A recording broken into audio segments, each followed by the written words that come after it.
ஒரு கடற்கரை ஓரம், அங்க ஒரு சின்ன கிராமம். அந்த கிராமத்துல ஒரு சின்ன பள்ளிக்கூடம்.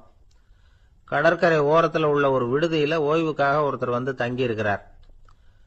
பள்ளிக்கூடத்துல ஏதோ விழா நடக்கிறது மாதிரி தெரிஞ்சது. உடனே அவர் அந்த பக்கமா வந்தார். இங்க என்ன நடக்குதுன்னு விசாரிச்சார். பள்ளி ஆண்டு விழா நடக்குதுன்னாங்க. உடனே போனார். கண்காட்சி ஒன்று வச்சிருந்தாங்க. உள்ள போய் பார்த்தார். பள்ளிக்கூடத்தில் படிக்கிற மாணவர்களை சொந்தமா தயார் பண்ண பொருள்களை காட்சிக்கு வச்சிருக்கிறாங்க. அந்த ஊர் மக்கள்லாம் அதை கூட்டம் கூட்டமா போய் பார்த்துக்கிட்டு இருக்கிறாங்க. இவரும் ஆர்வமா அதையெல்லாம் பார்த்துக்கிட்டே போறார். ஒரு இடத்துல ஒரு சின்ன ரயில் செஞ்சு வச்சிருந்தாங்க. மாணவர்களை தயார் பண்ணது. மின்சாரத்தால் அது ஓடுறது மாதிரி பண்ணி வச்சிருந்தாங்க. அதுல ஒரு சின்ன பொத்தான் இருக்கும். அதை அமுக்குனா ரயில் ஓடும், சுத்தி சுத்தி வரும். மாணவர்கள் எதிரில் நின்று அதுக்கு விளக்கம் கொடுத்துக்கிட்டு இருக்கிறாங்க. இவரு அதை கவனிச்சார். ரயில் ஓடுறத பார்த்தார். அங்க நின்றுகிட்டு இருந்த மாணவர்கள் கிட்ட விளையாட்டா கேட்டார், ஏப்பா இந்த ரயில் எதனால ஓடுது அப்படின்னு கேட்டார். இவரு சக்தியினால ஓடுது அப்படின்னாங்க மாணவர்கள். அது என்ன சக்தின்னு கேட்டார். அதுக்கு பேரு மின்சாரம் அப்படின்னாங்க. சரி, நீங்க மின்சாரத்தை பார்த்துருக்கிறீங்களா அப்படின்னார். நாங்க பார்த்தது இல்லைங்க, ஆனா இதை செய்யறதுக்கு எங்களுக்கு உதவி பண்ண ஆசிரியர் ஒரு பட்டதாரி, ஒரு கால் அவர் பார்த்துருக்கலாம் அப்படின்னாங்க. அவர் எங்க இருக்காருன்னு கேட்டார். இதோ அழைச்சிட்டு வர்றோம்னு ஓடினாங்க. அவர் அழைச்சிட்டு வந்தாங்க. அவர்கிட்ட ஒரு பெரியவர் கேட்டார், மின்சாரத்தை நீங்க பார்த்துருக்கிறீங்களா அப்படின்னு. மின்சாரத்தை பார்க்கறதாவது நான் பார்த்ததே இல்லை. நான் பார்த்தது அது செயல்படுற விதத்தை தான். அது விளக்க வந்து எரிய வைக்குது, ரயில ஓட வைக்குது, இது மாதிரி எத்தனையோ எந்திரங்களை வந்து செயல்பட வைக்குது. ஆனா உண்மையிலேயே அது என்னன்னு எனக்கு தெரியாது. ஒருவேளை இந்த பள்ளிக்கூடத்து தலைமை ஆசிரியருக்கு தெரிஞ்சிருக்கலாம், ஏன்னா அவர் ஒரு மேல்நிலை பட்டதாரி அப்படின்னாராம் அவரு. சரின்னு போய் தலைமை ஆசிரியரை கூப்பிட்டுக்கிட்டு வந்தாங்க. அவர்கிட்டயும் இதே கேள்வி கேட்டாராம் அவரு. மன்னிக்கணும், இந்த கேள்வி இதுவரைக்கும் யாரும் என்கிட்ட கேட்டதில்ல. சக்தியை யாரும் பார்க்க முடியாது, ஆனா அது செயல்படும் விதத்தை தான் பார்க்க முடியும் அப்படின்னாராம் அவரு. இப்போ இதுவரைக்கும் கேட்டுக்கிட்டு இருந்த பெரியவர் சிரிச்சார். சிரிச்சுட்டு சொன்னாராம், சரி அதுக்காக ஒன்றும் கவலைப்படாதீங்க, என்னுடைய பெயர் தாமஸ் ஆல்வா எடிசன் அப்படின்னாராம். இதை கேட்டதும் அங்க இருந்தவங்களுக்கெல்லாம் அதிர்ச்சி, ஆச்சரியம். என்னது, நீங்க தானா எடிசன்? நீங்க எவ்வளவு மின்சார கருவிகளை உண்டாக்கி இருக்கிறீங்க, நீங்களா இந்த கேள்வியை கேட்டது அப்படின்னாங்களாம். ஆமா, நான் தான் கேட்கிறேன், ஏன்னா நானே மின்சாரத்தை பார்த்தது கிடையாது அப்படின்னாராம் அவரு. அன்புங்கிறது இப்படிப்பட்டதுதாங்கிறார் ஓஷோ. அன்புங்கிறது நம்ம உடற்கூறு அமைப்பில் இல்லை, அது நம்ம உடம்புல உள்ள சுத்த சக்தியின் வெளிப்பாடு. அதை உணரத்தான் முடியுமே தவிர பார்க்க முடியாது. அன்பே உன்னை வந்து நான் என் இருதயத்தில் வச்சிருக்கிறேன் அப்படின்னு எல்லாம் சொல்லுவான். இதெல்லாம் சும்மா. இது வந்து டாக்டர்கள் சொல்ற இருதயம் கிடையாது. அது வந்து ரத்தத்தை தள்ளுகிற ஒரு கருவி, அவ்வளவுதான். ஞானிகள் சொல்லுகிற இதயம் வேற, அது கண்ணுக்கு புலப்படாத ஒரு சக்தி. என்னுடைய இதயம் ரொம்ப விசாலமானது சார் அப்படின்னார் ஒருத்தர். அப்படிங்களான்னு ரொம்ப மரியாதையா, ஆமாங்க டாக்டர் அப்படிதான் சொல்றார், கொஞ்சம் வீங்கி போய் பெருசா இருக்குதான் அப்படின்னார். ஒரு சின்ன பையன் என்னை தேடிட்டு ஓடி வந்தான். ஒரு கதை சொல்லுங்கன்னா. சொந்தமா எதுவும் தெரியாத என்ன, உங்களுக்கு சொந்தமா எதுவும் தெரியாதுன்னு எனக்கும் தெரியும் அப்படின்னா. இந்த பையன் அடிக்கடி என்கிட்ட வந்து கதை கேட்கிறவன், அதனால என்னோட ரகசியம்லாம் அவனுக்கு அத்துப்படி. அதனால்தான் அவ்வளவு தெளிவா அடிச்சு விடுறான். சரி, இப்ப என்ன செய்யலாம்னு. பழைய கதை ஏதாவது ஒன்று சொல்லுங்களேன்னா. உனக்கு கிருஷ்ண தேவராயரை தெரியுமான்னு. அவர்கிட்ட நேர்ல பழக்கம் இல்லை, ஆனா அவரை பத்தி புஸ்தகத்துல படிச்சிருக்கேன்னா. சரி, இவங்கிட்ட மேற்கொண்டு பேச்சு கொடுத்தா நம்மள ஒரு மாதிரி ஆக்கி விடுவான் அப்படிங்கிறத யூகம் பண்ணிக்கிட்டு அவனை உட்கார வச்சு கடைசி வரைக்கும் குறுக்க பேசக்கூடாது அப்படின்னு ஒரு கண்டிஷனையும் போட்டுட்டு அந்த கதையை சொன்னேன். ஒரு சமயம் கிருஷ்ணதேவராயர் சமஸ்தானத்துக்கு ஒரு பெரிய வித்வான் வந்து சேர்ந்தாராம். என்னோட போட்டி போடுறதுக்கு இந்த ஊர்ல யாராவது இருக்கீங்களா அப்படின்னு சவால் விட்டாராம். அந்த ஊர்ல இருந்த பெரிய பெரிய வித்வான்லாம் இது ஏதுனா வம்பா போச்சுன்னு நினைக்க ஆரம்பிச்சுட்டாங்க. யாரும் அந்த ஆளோட போட்டி போடுறதுக்கு தயாரா இல்லை. எல்லாரும் நடுங்கிக்கிட்டு இருக்கிறாங்க. அந்த நேரத்துல ஒருத்த மட்டும் தைரியமா முன்னுக்கு வந்தான். அது யாருன்னா தெனாலிராமன். அந்த சமஸ்தானத்துல விகட கவி அவன். என்ன அனுப்புங்க போட்டிக்கு, நான் ஜெயிச்சு காட்டுறேன்னா. உனக்கு அவ்வளவு தைரியம் இருக்குதா அப்படின்னு கேட்டாங்க. தைரியம் மட்டும்தான் என்கிட்ட இருக்குது, ஆனா தைரியம் இருந்தா அதிர்ஷ்டம் தேடிட்டு வருங்கிறது எனக்கு தெரியும் அப்படின்னா. அடுத்த நாள் போட்டி ஆரம்பமாச்சு. அந்த பெரிய வித்வான் வந்து நின்னார். தெனாலிராமன் எதிரில் வந்து நின்னா. அந்த வித்வான் ஊர் விரல காட்டினார். தென்னாலிராமன் பதிலுக்கு 2 விரல காட்டினான். வித்வான் 3 விரல காட்டினார். இவன் உடனே 4 விரல காட்டினான். உடனே 5 விரல காட்டினார் அவரு. தென்னாலிராமன் உடனே தன்னுடைய கை முஷ்டியை காட்டினான், கையை மூடி காட்டினான். அவ்வளவுதான். அந்த பெரிய வித்வான் கிருஷ்ணதேவராயர் காலில் விழுந்தார். நான் தோத்துட்டேன், என் தோல்வியை ஒத்துக்கிறேன் அப்படின்னு சொல்லிவிட்டார். கிருஷ்ணதேவராயர் அவரை தனியா அழைச்சிட்டு போய் என்ன நடந்ததுன்னு விசாரிச்சார். அந்த வித்வான் விளக்கம் கொடுத்தார். ஆண்டவன் ஒருவன் தான் உண்டுங்கிறத விளக்கறதுக்காக நான் 1 விரல காட்டினேன். அப்படி இல்ல, சக்தியை சேர்த்தா சக்தி சிவன் 2 பேர் உண்டுன்னு உங்க வித்வான் 2 விரல காட்டினார். மூர்த்திகள் 3 பேருங்கிறதுக்காக நான் 3 விரல காட்டினேன். வேதங்கள் 4ன்னு சொல்லி ஒரு 4 விரல காட்டினார். பஞ்சபூதங்கள் 5ன்னு நான் 5 விரல காட்டினேன். அதையெல்லாம் அடக்கி ஆளணும்னு சொல்லி அவர் கையை மூடி உறுதியா காட்டினாரு. அடடா, உங்க வித்வானுக்கு எப்பேற்பட்ட அறிவு! அவர் தான் ஜெயிச்சார், நான் தோத்துட்டேன் அப்படின்னார் அவர். அப்படி சொல்லிவிட்டு அவர் போயிட்டார். அதுக்கப்புறம் தெனாலிராமனை கூப்பிட்டு என்னப்பா நடந்தது அப்படின்னு கேட்டாராம். அதுக்கு தெனாலிராமன் விளக்கம் கொடுத்துருக்கிறான். அவன் முதல்ல என்ன கொன்னுடுவேன்னு அந்த வித்வான் 1 விரல காட்டினான். உடனே ஒரு 2 கண்ணையும் தோண்டி போடுவேங்கிறதுக்காக நான் 2 விரல காட்டினேன். உனக்கு நாமம் போட்டுருவேன்னு சொல்லி 3 விரல காட்டினான். அதை அழிச்சிருவேன்னு 4 விரல காட்டினேன். உன்னை அரைஞ்சிருவேன்னு அவன் 5 விரல காட்டினான். நான் உங்களை குத்தி போடுவேன்னு சொல்லி கையை மூடி காட்டினேன் அப்படின்னா. இப்ப பாருங்க, ஜெயிச்சது யார்? தைரியம் மட்டும் இருந்துட்டா அதிர்ஷ்டம் தானா தேடி வருங்கிறது எவ்வளவு உண்மையா போச்சு. அதனால நாம எப்பவும் தைரியமா இருக்கணும்னு சொல்லிவிட்டு என் எதிரில் கதை கேட்டுட்டு உட்காந்துருந்த சின்ன பையனை பார்த்தேன். அவன் என்னை நிமிர்ந்து பார்த்தான். அவன் தன்னோட கை கால் 2ஐயும் ஒரு மாதிரியா என் முன்னால தூக்கி 20 விரல காட்டினான். எனக்கு ஒன்றும் புரியல. இதுக்கு என்னப்பா அர்த்தம்னு கேட்டேன். இதே கதையை இதுக்கு முன்னாடி என்கிட்ட 20 தடவை நீங்க சொல்லியிருக்கீங்கன்னு அர்த்தம் அப்படின்னு. ஆந்திர நாட்டில் ஒரு அரசர் இருந்தார். அந்த அரசர்கிட்ட ஒரு அமைச்சர் இருந்தார். அந்த அமைச்சர் பேரு ராயண பாஸ்கர். அவர் ஒரு பெரிய அறிவாளி. அது மட்டும் இல்ல, மிகச்சிறந்த கொடையாளி. யார் வந்து எது கேட்டாலும் இல்லைன்னு சொல்ல மாட்டாராம். அதன் காரணமாகவே அவர்கிட்ட இருந்த செல்வம் நாளுக்கு நாள் குறைஞ்சிக்கிட்டே வந்துட்டு தான். கடைசியில குடும்பத்துக்குன்னு எதுவும் வைக்காமலே அவர் போய் சேர்ந்துட்டார். மகனும் இறந்துட்டார். அந்த குடும்பத்துல மிஞ்சி இருந்தது அவருடைய மருமகள், ஒரு பேரன், அவ்வளவுதான். இருந்த ஒரே சொத்து பழுதடைஞ்ச ஒரு வீடு. அந்த அம்மா மற்ற வீடுகளில் வேலை செஞ்சு தன்னுடைய பிள்ளைய படிக்க வச்சுக்கிட்டு வராங்க. அந்த புள்ள ஒரு பெரிய வள்ளலுடைய பேரன்கிறது அந்த பள்ளி வாத்தியார்களுக்கும் தெரியும். அதனால அவங்களும் இவங்கிட்ட கொஞ்சம் அன்பாவும் அக்கறையாகவும் பழகி பாடம் சொல்லி கொடுத்துக்கிட்டு இருக்கிறாங்க. ஒரு நாள் ஒரு புகழ்பெற்ற கவிஞர் ஒருத்தர் அந்த பள்ளிக்கூடத்துக்கு வந்திருக்கிறார். ஆசிரியர்கள் கிட்ட பேசிக்கிட்டு இருந்தப்ப ஒரு செய்தியை சொன்னாராம். ராயண பாஸ்கர்ங்கிற வள்ளல் எனக்கு நிறைய உதவிகள் செஞ்சிருக்கார். என்னை பாராட்டி பரிசுகள்லாம் கொடுத்திருக்கிறார். அந்த வள்ளல் வாழ்ந்த கிராமத்தை பார்க்கணுங்கிறதுக்காக தான் இப்போ இங்க வந்திருக்கிறேன் அப்படின்னாராம். ஆசிரியர் உடனே இந்த பையனை கூப்பிட்டு, இதை பாருங்க, இவன் யாரு தெரியுமா? நீங்க குறிப்பிடுகிற அந்த வள்ளலின் பேரன் அப்படின்னு அறிமுகப்படுத்தினாராம். கவிஞரின் கண்கள்ல ஆனந்த கண்ணீர். அந்த பரவச நிலையிலேயே அந்த வள்ளலை பற்றி கவி பாட ஆரம்பிச்சுட்டாராம். இந்த சின்ன பையன் அதை கேட்டிருக்கிறான். உடனே என்ன பண்ணான் தெரியுமோ? தன் கையில் அணிஞ்சிருந்த ஒரு பொன் வளையல கழட்டி அந்த கவிஞருக்கு பரிசா கொடுத்துட்டானாம். எல்லாருக்கும் ஆச்சரியம். தாத்தா இருக்கும் நிலையில கொடுத்தார், பேரன் இல்லாத நிலையிலையும் கொடுக்கறான். பையனை எல்லாரும் பாராட்டினாங்களாம். இருந்தாலும் அவனுக்குள்ள ஒரு பயம் எதுவும் ஆரம்பமாச்சு. பள்ளிக்கூடம் விட்டு வீட்டுக்கு வரும்பொழுது அந்த பயம் இன்னும் அதிகமாயிட்டுது. அம்மா என்ன சொல்லுவாங்களோ தெரியலையே, ஏதோ திடீர்னு தோணிச்சு வளையல கழட்டி கொடுக்கணும்னு கொடுத்துட்டோம். குடும்பம் இருக்கிற நிலையில இப்படி நான் செஞ்சது தப்பா? வீட்டு செலவுக்கே அம்மா எவ்வளவு கஷ்டப்படுறாங்க. வீட்டுக்கு போனதும் என்ன நடக்குமோ தெரியலையே அப்படின்னு நினைச்சு பயந்துகிட்டே அவன் வீட்டுக்குள்ள அடி எடுத்து வைக்கிறான். அம்மா கூப்பிட்டு சாப்பாடு போட்டாங்க. அவங்க கண்ணுல படக்கூடாதுங்கிறதுக்காக ஒரு கையை பின்னாடி மறைச்சுக்கிட்டே இருந்தான். அம்மா இதை கவனிச்சுட்டாங்க. ஏய், உன் கையை ஏன் அப்படி வச்சிருக்கிற? உன் கைக்கு என்னாச்சு? ஏதாவது அடிபட்டு போச்சா அப்படின்னு கேட்டுக்கிட்டே கையை எடுத்து பாக்குறாங்க. வளையல காணல. வளையல் எங்க அப்படின்னு கேட்கறாங்க. இவன் தயங்கிக்கிட்டே நடந்ததை சொல்றான். அதை கேட்டதும் அந்த அம்மாவோட முகம் கோபத்தால சவுந்து போச்சான். முட்டாளே, என்ன காரியம் பண்ண அப்படின்னு கன்னத்துல அரைஞ்சிட்டாங்களாம். அம்மா, என்ன அடிக்காத, ஏதோ தெரியாம தப்பு பண்ணிட்டேன் அப்படின்னு இருக்கான். மகனே, வளையல கொடுத்ததுக்காக நான் உன்னை அடிக்கல அப்படிங்க, பின்ன எதுக்கு அடிச்சேன்னு கேட்டிருக்கான். உன் பாட்டனார் வந்து ஒரு பெரிய வள்ளல். அவரு எதையும் பாதி வேலையா செய்யறது இல்ல. அவருடைய பேரை நீ அரைகுறை வேலை செஞ்சுட்டு வந்திருக்கிற அப்படின்னாங்களாம். என்னம்மா சொல்றேன் இருக்கான். நீ ஒரே ஒரு வளையல மட்டும்தானே கழட்டி கொடுத்துருக்குற. கொடுக்கறதா இருந்தா 2ஐயும் சேர்த்துல கொடுத்துருக்கணும். அதுதானே உங்க தாத்தாவுக்கு பெருமை அப்படின்னாங்களாம். அம்மா, தெரியாம இப்படி செஞ்சுட்டேன், உங்ககிட்டயும் அரை வாங்கிட்டேன் அப்படி இப்படின்னு அவன் சொல்லியிருக்கிறான். இப்போ அம்மா கொஞ்சம் இருங்க, அந்த கவிஞர் இன்னைக்கு நம்ம ஊர்ல தான் தங்கி இருப்பார். நாளைக்கு காலையில் தான் அவர் வந்து எங்கே இருக்காருன்னு விசாரித்து இன்னொரு வளையலையும் கொடுத்துட்றேன் அப்படின்ட்டுருக்கான். மகனே, நல்ல செயல்களையெல்லாம் நாளைக்குன்னு ஒத்தி போடாத.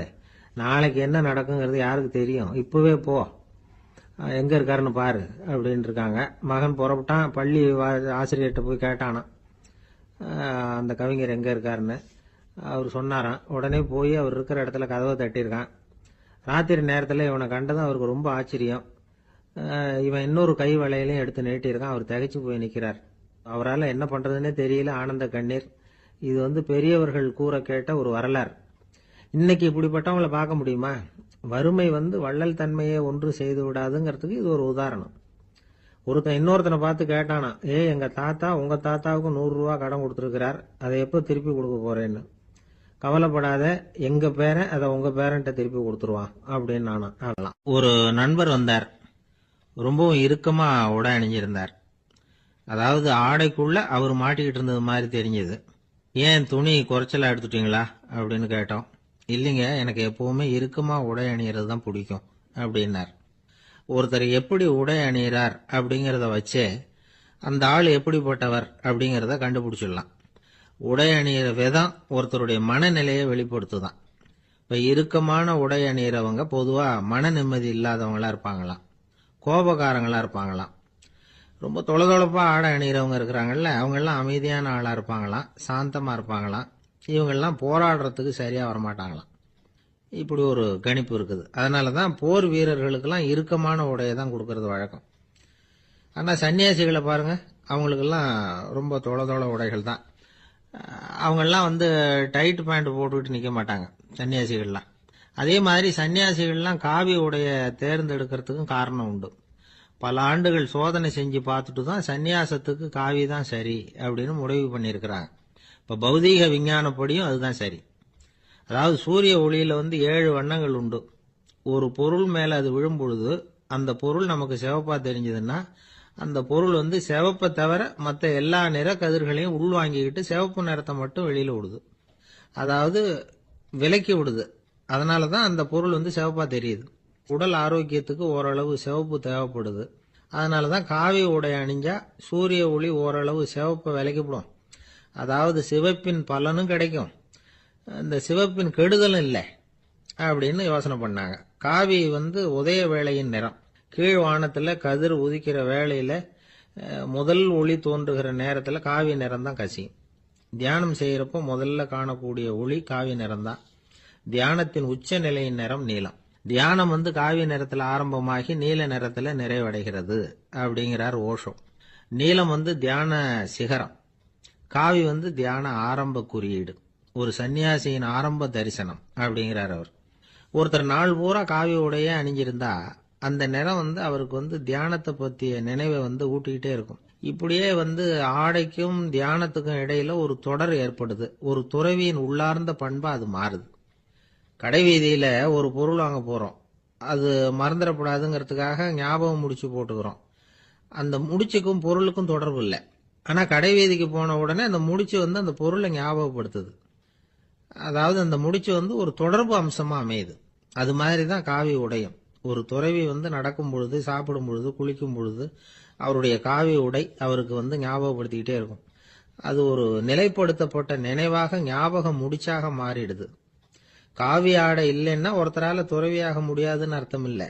அதே நேரத்துல காவி ஆடையால ஒன்னும் பிரயோஜனம் இல்லை, அதுல ஒன்னும் அர்த்தம் இல்லை அப்படின்னு சொல்லிட முடியாது. இதுதான் உண்மை.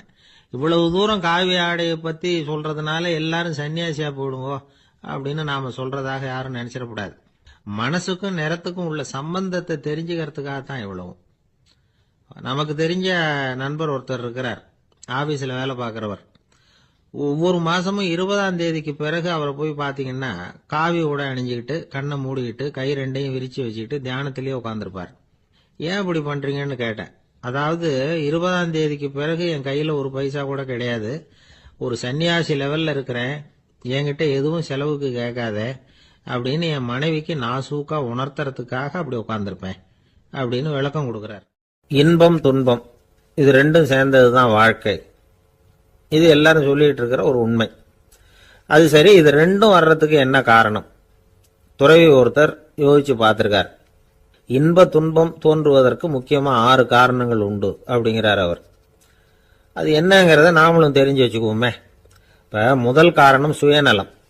ஒரு தாயார் தன்னுடைய சுயநலம் கருதி தன்னுடைய மகன் இன்பமா இருக்கணும்னு ஆசைப்படுறாங்க. மகனும் அப்படியே ஆசைப்படுறான். அதனால தாயாரின் இன்ப துன்பங்களை பார்த்துட்டு மகனும் இன்ப துன்பம் அடையிறான்.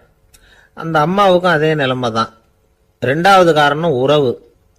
நான் துறவியான பிறகு கூட உறவுங்கிற காரணத்தினால தான் தாயாருடைய சுக துக்கங்களை கண்டு நானும் சுக துக்கம் அடைகிறேன்.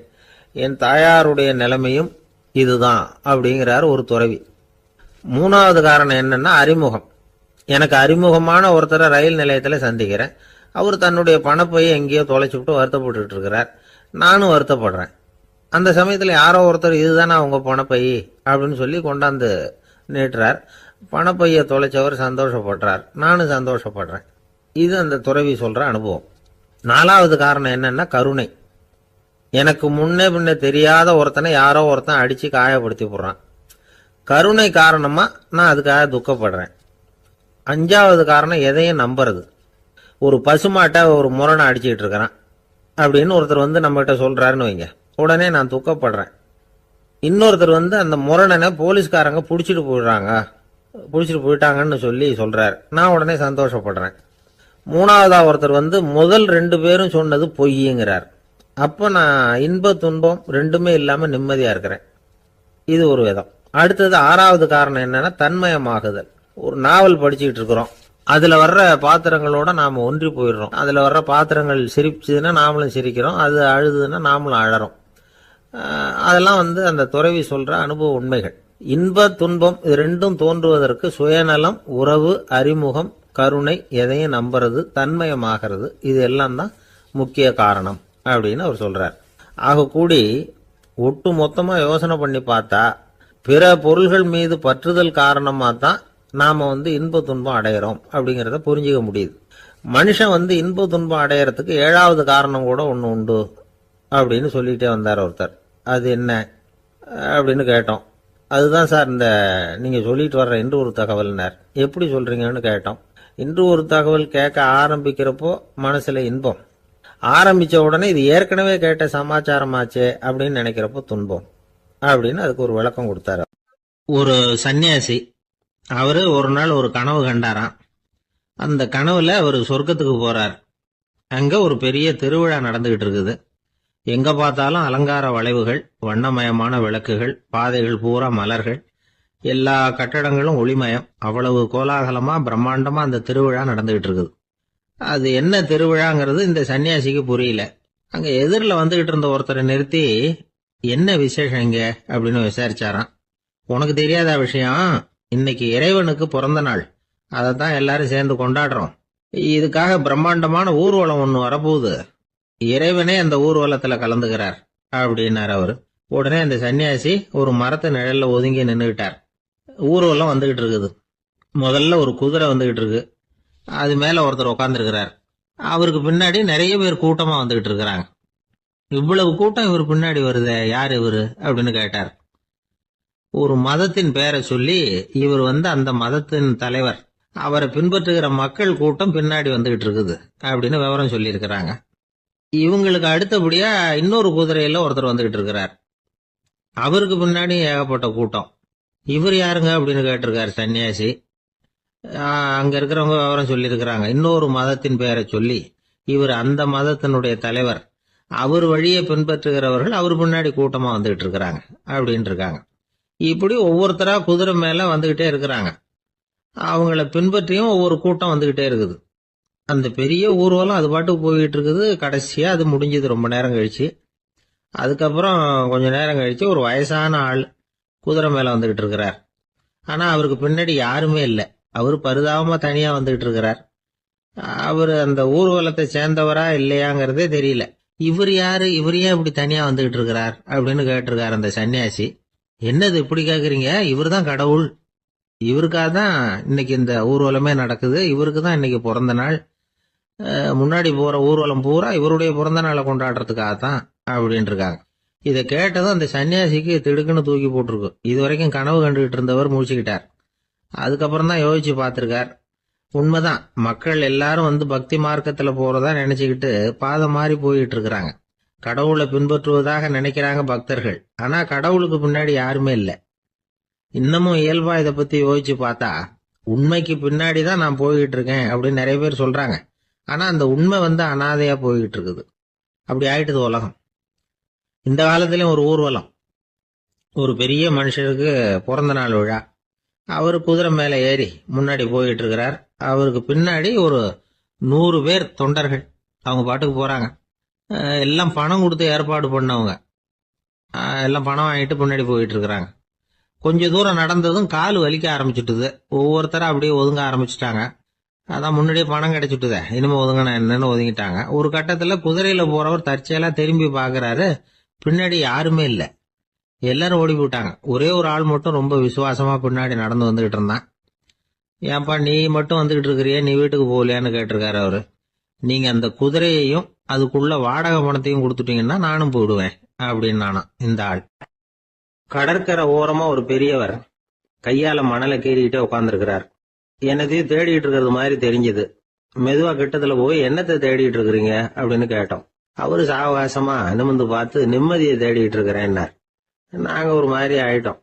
இருந்தாலும் சமாளிச்சுக்கிட்டு, சார் மணல்ல வந்து கிழிஞ்சல் தான் கிடைக்கும், நிம்மதி கிடைக்காது அப்படின்னோம். சரி இன்னைக்கு வசமா நம்ம கிட்ட ஒரு ஆள் மாட்டிக்கிட்டார் அப்படின்னு நினைச்சு அவர் பக்கமா போய் உட்காந்துக்கிட்டு கதை சொல்ல ஆரம்பிச்சிட்டோம். ஒரு பெரிய மன்னர் இருந்தார். அவருக்கு எல்லா வசதியும் இருந்தது. இருந்தாலும் ஒரே ஒரு குறை. அது என்னன்னா நிம்மதி இல்லைங்கிற குறை.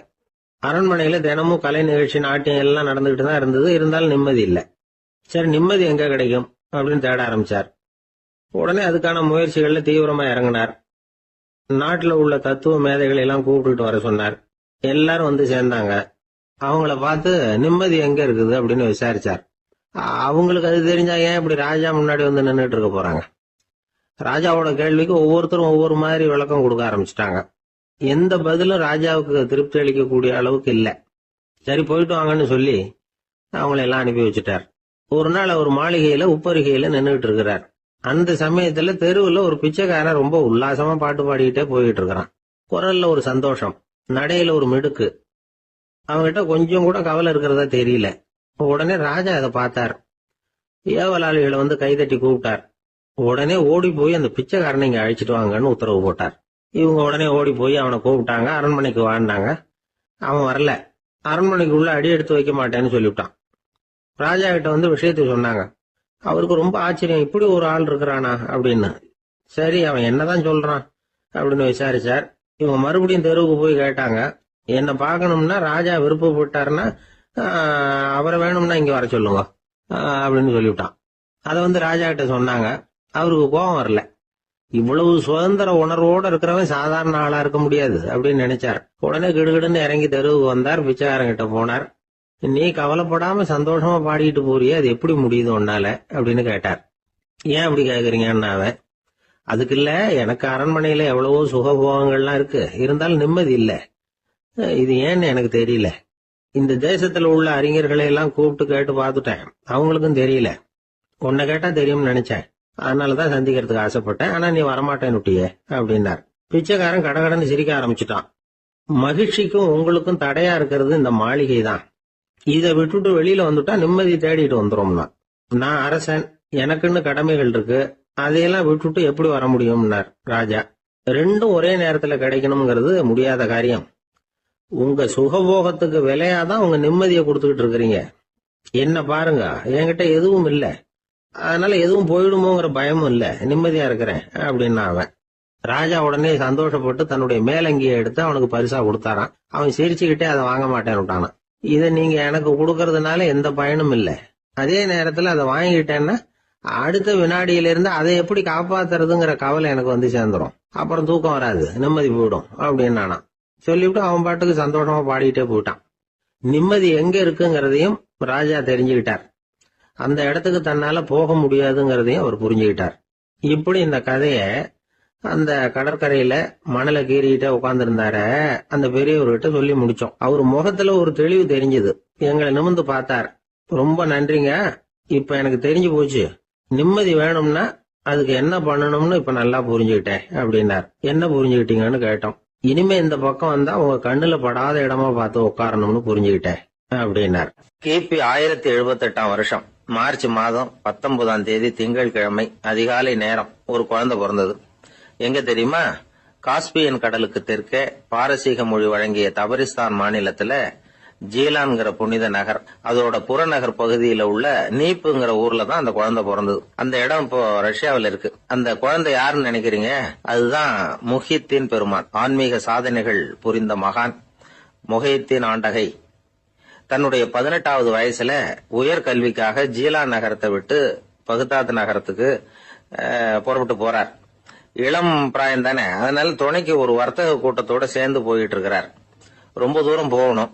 ஒவ்வொரு இடமா தங்கி தங்கி போயிட்டு இருக்கிறாங்க. ஒரு இடத்துல ஒரு கொள்ளை கூட்டம் பயங்கரமான ஆயுதங்களோட அவங்கள வழிமறிச்சுட்டுது. அந்த வர்த்தக கூட்டம் வச்சிருந்த பொருள்களை எல்லாம் அவங்க பறிச்சு விடுறாங்க. இவங்களும் பயந்துகிட்டு இருந்தது எல்லாத்தையும் அவங்க கிட்ட கொடுத்துடுறாங்க. முஹித்தீன் ஆண்டகை மட்டும் இதையெல்லாம் பார்த்துக்கிட்டு தனியா ஒதுங்கி நிக்கிறார். ஒரு 18 வயசு பையன் மட்டும் இப்படி தனியா அநாத சிறுவன் மாதிரி நின்றுட்டு இருக்கிறத அந்த கொள்ளை கூட்டத்துல இருந்த ஒருத்தன் பாக்குறான். கிட்ட நெருங்கி வர்றான். அலட்சியமாவும் கிண்டலாவும் உங்ககிட்ட ஏதாவது இருக்குதா அப்படின்னு கேக்குறான். இவங்கிட்ட என்ன இருக்க போகுது அப்படிங்கிற நம்பிக்கையில அவன் அப்படி கேக்குறான். உடனே இவரு ஓ இருக்குதே, என்கிட்ட 40 தீனார் இருக்கு அப்படிங்கிறார். இப்படி சொல்லியும் அந்த கொள்ளைக்காரனுக்கு நம்பிக்கை வரல. என்னிடம் விளையாடாத, பொய் சொல்லாத, உண்மையை சொல்லு அப்படிங்கிறான் அவன். உண்மையைத்தான் சொல்றேன், என்கிட்ட 40 தீனார் இருக்கு அப்படிங்கிறார் இவர். எங்க வச்சிருக்கிற அப்படின்னு கேக்குறான். சட்டையின் விழாப்புறத்துல உள்ள பகுதியில அதை வச்சு தச்சிருக்கிறாங்க அப்படின்னு உண்மையை சொல்றார். உடனே கொள்ளை கூட்ட தலைவன் அதை கத்தியால கீறிப்பார் அப்படின்னு உத்தரவு போடுறான். அந்த சட்டையை கிழிக்கிறாங்க. உள்ள இருந்து 40 பொற்காசுகளும் பொல பொலன்னு கீழே கொட்டுச்சு. அதை பார்த்த உடனே அந்த கொள்ளை கூட்ட தலைவன் மலைச்சு போய் நின்னுட்டான். காசை பார்த்துட்டு அவன் மலைச்சு போகல, பொய் பேசாத அந்த பையனோட நேர்மையை பார்த்துட்டு அவன் அப்படி நின்னான். மெதுவா அந்த பையன் கிட்ட வந்தான். ஏன்பா, நீ என்ன பணக்கார குடும்பமா அப்படின்னு கேட்டான். அப்படிலாம் இல்ல, எனக்கு அப்பா இல்ல, அம்மா மட்டும்தான் உண்டு. எங்க அப்பா எனக்குன்னு விட்டு போன சொத்தே இந்த 40 தீனார் தான் அப்படின்னாரு இவர். அப்படி இருந்துமா உண்மை பேசணும்னு ஆசைப்பட்டேன். என்கிட்ட ஒண்ணும் இல்லைன்னு ஒரு வார்த்தை சொன்ன உன்னை விட்டுருப்போமே அப்படின்னா அவன். அப்படி இல்லைங்க, நான் இறைவன் திருநாமத்தை அறியக்கூடிய கல்வி ஞானத்துக்காக இப்ப போயிட்டு இருக்கிறேன். இறைவன் திருநாமத்தை உச்சரிக்க வேண்டிய நாவால பொய் பேசக்கூடாதுன்னு எங்க அம்மா சொல்லி இருக்கிறாங்க. அதனால நான் எப்பவுமே பொய் சொல்ல மாட்டேன் அப்படின்னு என்னுடைய தாய்க்கு வாக்கு கொடுத்திருக்கிறேன் அப்படின்னாரு அவர். முஹித்தீன் பெருமான் வார்த்தைகளை கேட்ட அந்த கொள்ளையர்கள் மனம் திருந்தி நல்லவங்களா ஆயிடுறாங்க. அந்த கொள்ளையர் தலைவன் பிற்காலத்துல ஒரு பெரிய மகான் ஆயிடுறார். பெரியவர்கள் வாழ்க்கையில நடக்கிற இது மாதிரி சம்பவங்கள் தான் நாம நல்ல விதமா வாழறதுக்கு துணையா இருக்கும். அந்த காலத்துல கொள்ளையர்களே பெரியவங்க செயலை பார்த்து மனம் திருந்தி இருக்கிறாங்க. இந்த காலத்துல யார் இப்படி இருக்கிறா? இந்த காலத்துல மகான் ஒருத்தரை பார்த்தேன், எனக்கு வேண்டியப்பட்ட மகான். ஏங்க நீங்களும் மகான் ஆகிறதுக்கு முன்னாடி கொள்ளை அடிச்சுட்டு இருந்தீங்களா அப்படின்னு கேட்டேன். அவர் மெதுவா கண்ணை திறந்து என்ன நிமிர்ந்து பார்த்தார். அப்படி இல்லப்பா, நான் கொள்ளை அடிக்கிறதுக்காகத்தான் மகானாவே ஆகி இருக்கிறேன் அப்படின்னு சொல்லிவிட்டு மறுபடியும் கண்ணை மூடிட்டார். என்னுடைய நண்பர் ஒருத்தர், அவருக்கு ஜாதகத்துல நம்பிக்கை உண்டு. அவரே ஜோசியம்லாம் பார்ப்பார். என்ன சார் இந்த காலத்துல இதையெல்லாம் நம்பிக்கிட்டு இருக்கீங்களேன்னு கேட்டா, உங்களுக்கு ஒன்றும் தெரியாது சார், இந்த உலகத்துல ஒவ்வொருத்தரும் அவங்கவுங்க செய்யற நல்லது கெட்டதுக்கு தகுந்த பலனை அனுபவிச்சே தீரணும் பார். அது மட்டும் இல்ல, ஒருத்தன் செத்துட்டா கூட அவன் செஞ்ச பாவ புண்ணியங்கள் கூடவே போயிட்டு இருக்கும் பார். அது எப்படி கூட போகும் அப்படின்னு குதர்க்கமா கேட்டா, அதுக்கு அவர் ஒரு கதை சொன்னார். அது ரொம்ப சுவாரஸ்யமா இருந்தது. ஒரு ஊரில் ஒருத்தர் இருந்தாராம். அவர் ஜோசியம் பார்க்கறதுல ரொம்ப கெட்டிக்காரரு. ஒருத்தருடைய தலைமுடியை மட்டும் அவர்கிட்ட காட்டினா போதும், அதை மட்டும் பார்த்துட்டு அவருடைய ஜாதகத்தையே சொல்லிவிடுவாராம். அப்பேற்பட்ட திறமை. அந்த ஆள் ஒரு சமயம் கன்னியாகுமரி கடற்கரைக்கு போயிருந்திருக்கிறார். அங்கே கரை ஓரமாக ஒரு மண்டை ஓடு கிடந்திருக்கு. அதை எடுத்து பார்த்துருக்கிறார். அந்த மண்டை ஓட்டை வச்சுக்கிட்டே அதோட ஜாதகத்தை அலசியிருக்கிறார். இந்த மண்டை ஓட்டுக்கு உரிய ஆசாமி வாழ்க்கையில் ரொம்ப கஷ்டப்பட்டு இருக்கிறான், நிறைய கஷ்டத்தை அனுபவிச்சிருக்கிறான், அது தாங்க முடியாம தான் கடல்ல வந்து தற்கொலை பண்ணிட்டு இருக்கான் அப்படிங்கறத அவர் கணிச்சுட்டார். இருந்தாலும் இந்த மண்டை ஓடு இன்னமும் அனுபவிக்க வேண்டியது பாக்கி இருக்கு அப்படிங்கறதையும் அவர் உணர்றார். அது சரி, ஒருத்த உயிரோட இருக்கிற வரைக்கும் தானே நல்லது கெட்டதை அனுபவிக்க முடியும். செத்ததுக்கு அப்புறமும் பாக்கி இருக்குன்னா அதை எப்படி அனுபவிக்கிறது? இந்த மண்டை ஓட்டுக்கு இன்னும் கொஞ்சம் பாக்கி இருக்கு அப்படிங்கிறது அவருக்கு புரிஞ்சதே தவிர அதோட அர்த்தம் என்னங்கிறது அவருக்கு சரியா விளங்கல. சரி, இதை இன்னும் கொஞ்சம் விவரமா ஆராய்ச்சி பண்ணி பார்ப்போம் அப்படின்னு நினைச்சுக்கிட்டு அதை தன்னுடைய வீட்டுக்கு எடுத்துட்டு போயிட்டார். அந்த மண்டை ஓட்டை ஒரு பொட்டியில் வச்சு பூட்டினார். தன்னுடைய தனி அறையில் அதை பத்திரமா வச்சுக்கிட்டார். தினமும் ராத்திரி ஆனதும் தன்னுடைய மனைவியை பார்த்து, நீ போய் பூஜை அறையில் தனியாக படுத்துக்கோ அப்படின்னு சொல்லிவிட்டு, இவர் ராத்திரி 12 மணிக்கு பொட்டியை திறந்து பார்ப்பார். மண்டை ஓடு அப்படியே இருந்ததே தவிர இன்னும் கொஞ்சம் பாக்கி இருக்குங்கிறதுக்கு அர்த்தம் அவருக்கு விளங்கலை. அந்த மண்டை ஓட்டுக்கு இன்னும் என்ன பாக்கி இருக்க போகுது. இப்படியே ஒரு 10 நாள் போச்சு. அந்த வீட்டம்மாவுக்கு சந்தேகம் வந்துட்டுது. நம்ம வீட்டுக்காரர் நம்மளை தனியாக ஏன் தூங்க சொல்கிறார் அப்படிங்கிற சந்தேகம். உடனே பக்கத்து வீட்டு அம்மா கிட்ட விஷயத்தை சொல்லியிருக்கிறாங்க. அந்த அம்மா உடனே, நீ கவலைப்படாத, நான் கண்டுபிடிச்சி சொல்கிறேன்னு சொல்லிவிட்டாங்களாம். அன்னைக்கு ராத்திரியே ஜன்னல் வழியாக எட்டி பார்த்துருக்குறாங்க. இந்த ஆள் மண்டை ஓட்டை கையில் வச்சுக்கிட்டு அது திருப்பி திருப்பி அப்படியும் இப்படியும் பார்த்துக்கிட்டு இருந்தது தெரிஞ்சுட்டுது. மறுநாள் காலையில் அவரோட மனைவியை பார்த்தாங்க. ஏம்மா, உன் வீட்டுக்காரருக்கு நீ முதல் மனைவியா 2வது மனைவியா அப்படின்னு கேட்டாங்க. எனக்கு தெரிஞ்ச வரைக்கும் நான் ஒருத்தி தான் அவருடைய மனைவின்னாங்க. அப்படி இல்லை, நீ அவருக்கு 2வது மனைவி. முதல் மனைவியின் மண்டை ஓடு தான் அவர் கையில் இருக்குப்போ, அதை தான் அவர் தினமும் ராத்திரியில் எடுத்து பார்த்துக்கிட்டு இருக்கிறாரு அப்படின்னு விட்டாங்க அந்த அடுத்த வீட்டம்மா. அப்படியா விஷயம்னு சொல்லிவிட்டு கணவன் வீட்டில் இல்லாத நேரமாக பார்த்து அந்த மண்டை ஓட்டை எடுத்து கொண்டாந்து ஒரு உரல்ல போட்டு உலக்கையால் குத்தி நொறுக்க ஆரம்பிச்சுட்டுது அந்த அம்மா. வெளியே போயிருந்த அந்த ஆள் அப்போ தான் உள்ளே நுழைஞ்சார். மண்டை ஓடு உலக்கை கிட்ட குத்து வாங்கிட்டு இருக்கு. அது அனுபவிக்க வேண்டியது இன்னும் கொஞ்சம் பாக்கி இருக்கு அப்படிங்கிறதுக்கான அர்த்தம் எனக்கு இப்போதான் புரிஞ்சுதுன்னாராம் அவர். இந்த கதையிலிருந்து நாம் இன்னொரு நீதியையும் புரிஞ்சுக்கணும். அதாவது நம்ம வீட்டை பற்றி நமக்கு தெரியாததெல்லாம் அடுத்த வீட்டுக்காரங்களுக்கு நல்லா தெரியும். ஆஃபீஸ் முடிஞ்சு வீட்டுக்கு போகிற சமயத்தில் ஒருத்தர் கடைக்கு போய் ஸ்வீட் வாங்கினார். சரி, வீட்டுக்கு பிள்ளைங்களுக்கு தான் வாங்கிட்டு போகிறார் அப்படின்னு மற்றவங்க நினச்சாங்க. அவர் அப்படி செய்யலை. அந்த இடத்துலையே பொட்டலத்தை பிரித்தார். திருட மாதிரி அப்படியே சுற்றி ஒரு தரம் பார்த்துக்கிட்டார். யாரும் தெரிஞ்சவங்க இல்லைங்கிறத முடிவு பண்ணிவிட்டு அவசரமாக அதை அப்படியே போட்டு முழுகிவிட்டு கையை தொடச்சிக்கிட்டு நல்ல பிள்ளை மாதிரி நடந்து போக ஆரம்பிச்சிட்டார். அவர் யாருன்னா, அவரோட பிரச்சனை எல்லாருக்கும் தெரியாது, சில பேருக்கு தான் தெரியும். அதாவது அவர் உடம்புல சர்க்கரை இருக்குன்னு டாக்டர் சொல்லிவிட்டாராம். அதனால் வீட்டில் சர்க்கரையே இவர் கண்ணில் காட்டுறதில்ல. அதனால் இவர் யார் கண்ணிலையும் படாமல் இப்படிப்பட்ட வேலைகள்லாம் செய்கிறது வழக்கம். யாருக்கும் தெரியாமல் இப்படி ஸ்வீட்டை வாங்கி சாப்பிட்டுட்டு அவர் பாட்டுக்கு போயிடுறது. இப்படிப்பட்டவங்களுக்கெல்லாம் கொஞ்சம் ஆறுதலான தகவல் இன்னைக்கு.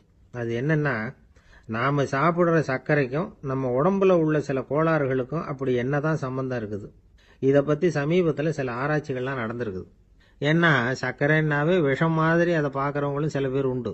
சின்ன பிள்ளைங்களுக்கு வயத்தில் பூச்சி உண்டாகிறதுலேருந்து பெரியவங்களுக்கு நீரிழிவு வர்ற வரைக்கும் எல்லாத்துக்கும் சர்க்கரை தான் காரணம்னு சொல்லிகிட்டு இருக்கிறோம்.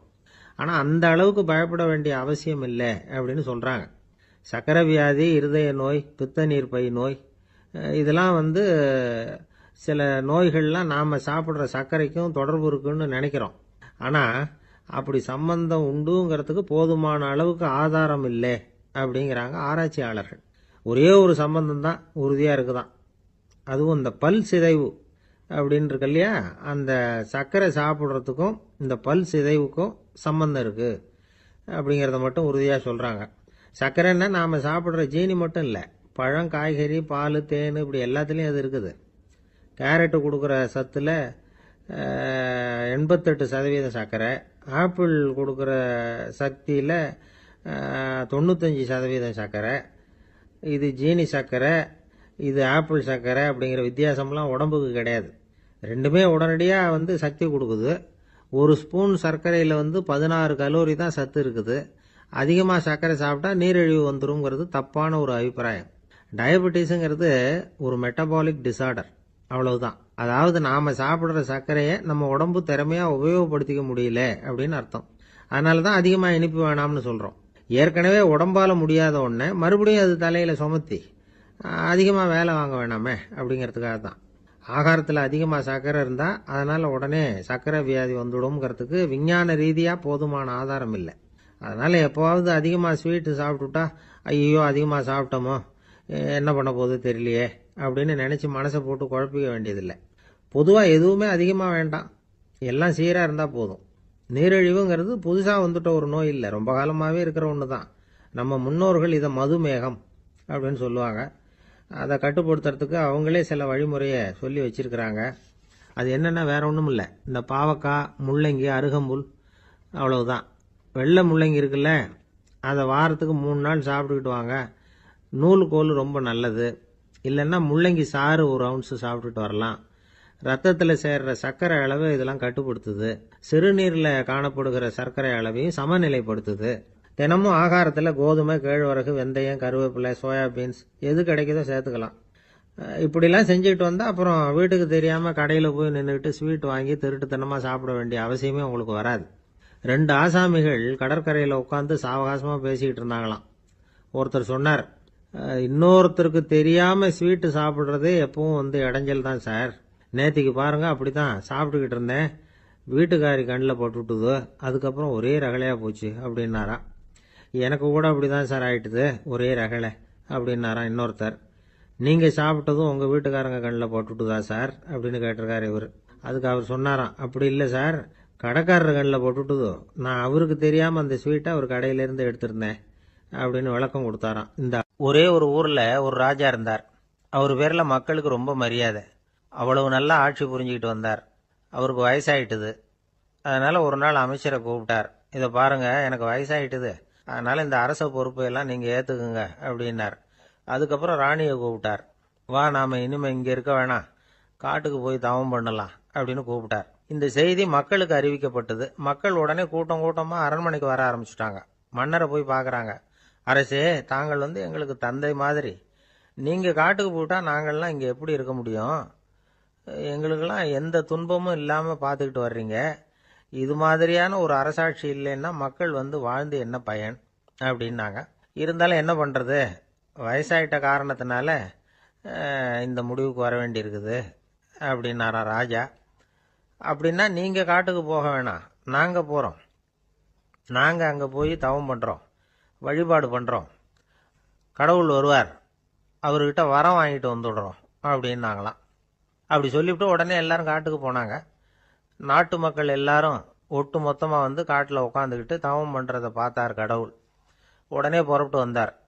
எல்லாரும் இப்படி உட்காந்துருக்கிறீங்களே, என்ன வேணும் உங்களுக்கு அப்படின்னு கேட்டார். உடனே மக்கள் எல்லாரும் ஒரு குரலில் சொன்னாங்க, சுவாமி, எங்கள் மன்னன் ரொம்ப நாளைக்கு நல்லபடியாக இருக்கணும். அவர் மகிழ்ச்சியாகவும் உடல் நலத்தோடும் இருந்தாதான் நாங்கள் அமைதியாக வாழ முடியும் அப்படின்னாங்க. சரி, அதுக்கு என்ன செய்யணும் அப்படின்னார் ஆண்டவன். எங்கள் மன்னருக்கு இன்னும் ஒரு 100 வருஷம் ஆயுளை கொடுங்க அப்படின்னாங்க. அவ்வளவுதானே, சரி அப்படியே ஆகட்டும் அப்படின்னு சொல்லிவிட்டு ஆண்டவன் போயிட்டார். மக்கள் மகிழ்ச்சியோடு திரும்பி வந்தாங்க. மன்னா, கடவுள் வரம் கொடுத்துட்டார், நீங்கள் 100 வருஷம் வாழ போகிறீங்க அப்படின்னாங்க. இதை கேட்டதும் ராணி ராஜாவை வணங்கி, நான் தவம் செய்ய போகிறேன் அப்படின்னு புறப்பட்டாங்க. உடனே மக்கள் என்ன நினச்சாங்க தெரியுமா?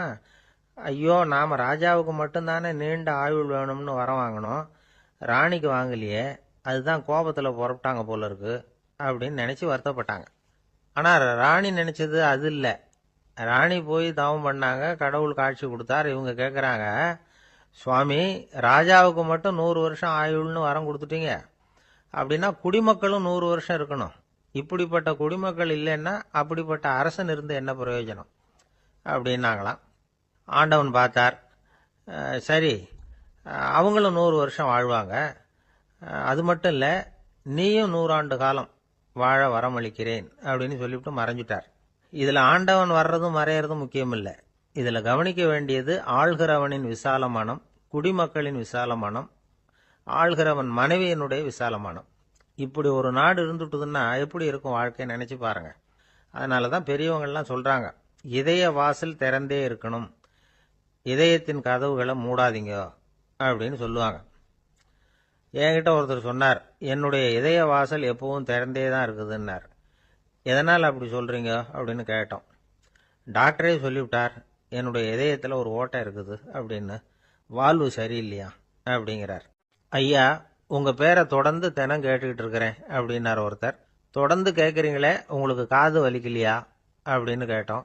பேசுகிற உங்களுக்கே வாய் வலிக்கல அப்படிங்கிறப்போ கேட்குற எங்களுக்கு எப்படி காது வலிக்கும் அப்படின்னார். நம்ம உடம்புல ஒரு அதிசயம் என்ன தெரியுமா? ரொம்ப நேரம் நாம் நடக்கிறோம்னு வச்சுக்கோங்க, கால் வலிக்கும்.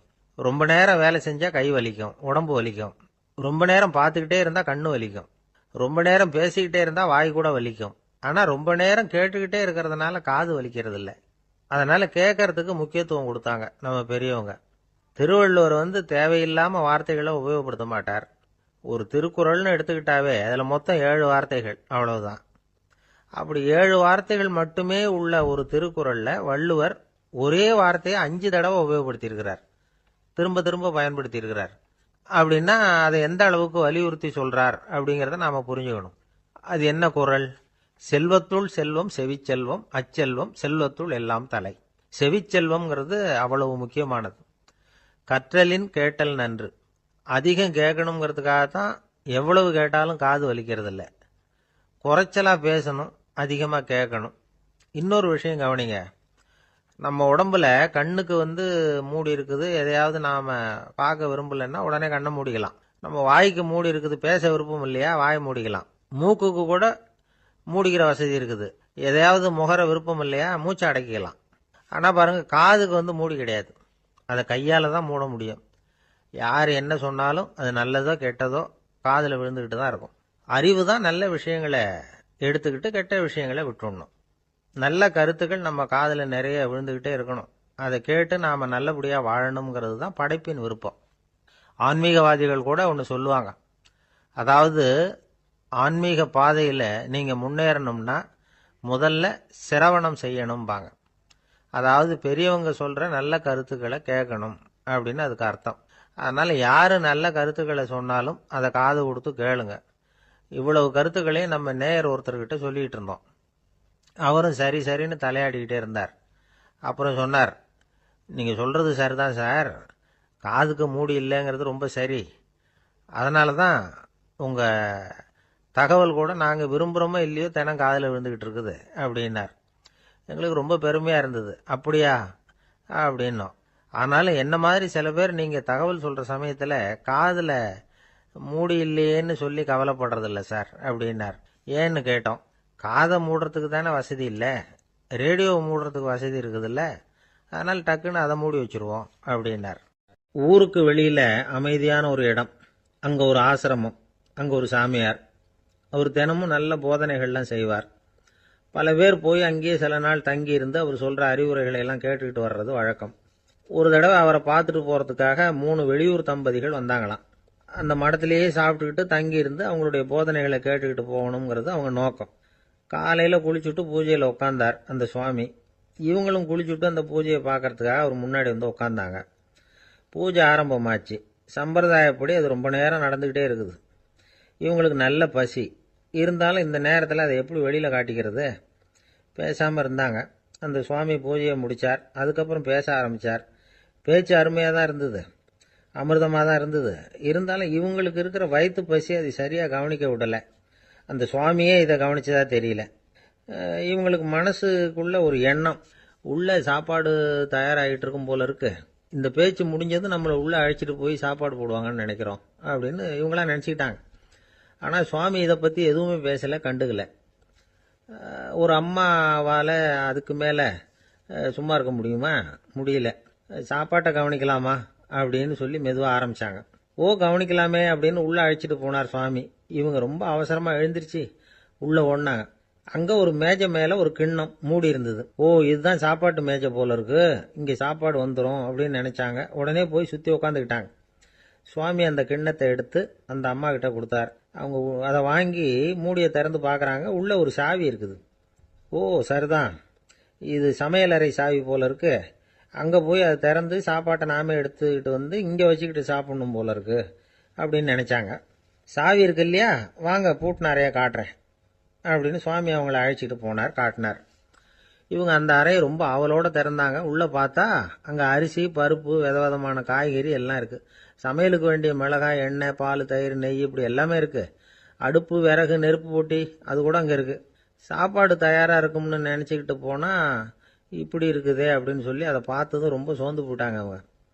சுவாமி என்ன இது சாப்பாடு இல்லையா அப்படின்னாங்க. அதுதான் சாப்பாட்டுக்கு வேண்டிய எல்லாம் இங்கே இருக்குதே, அடுப்பு மூட்டி நீங்க தான் அவங்கவுங்க ருசிக்கு தகுந்த மாதிரி சமைச்சுக்கணும், இந்த சன்னியாசிக்கு எப்படி சமைக்க தெரியும் அப்படின்னு கேட்டார் சுவாமி.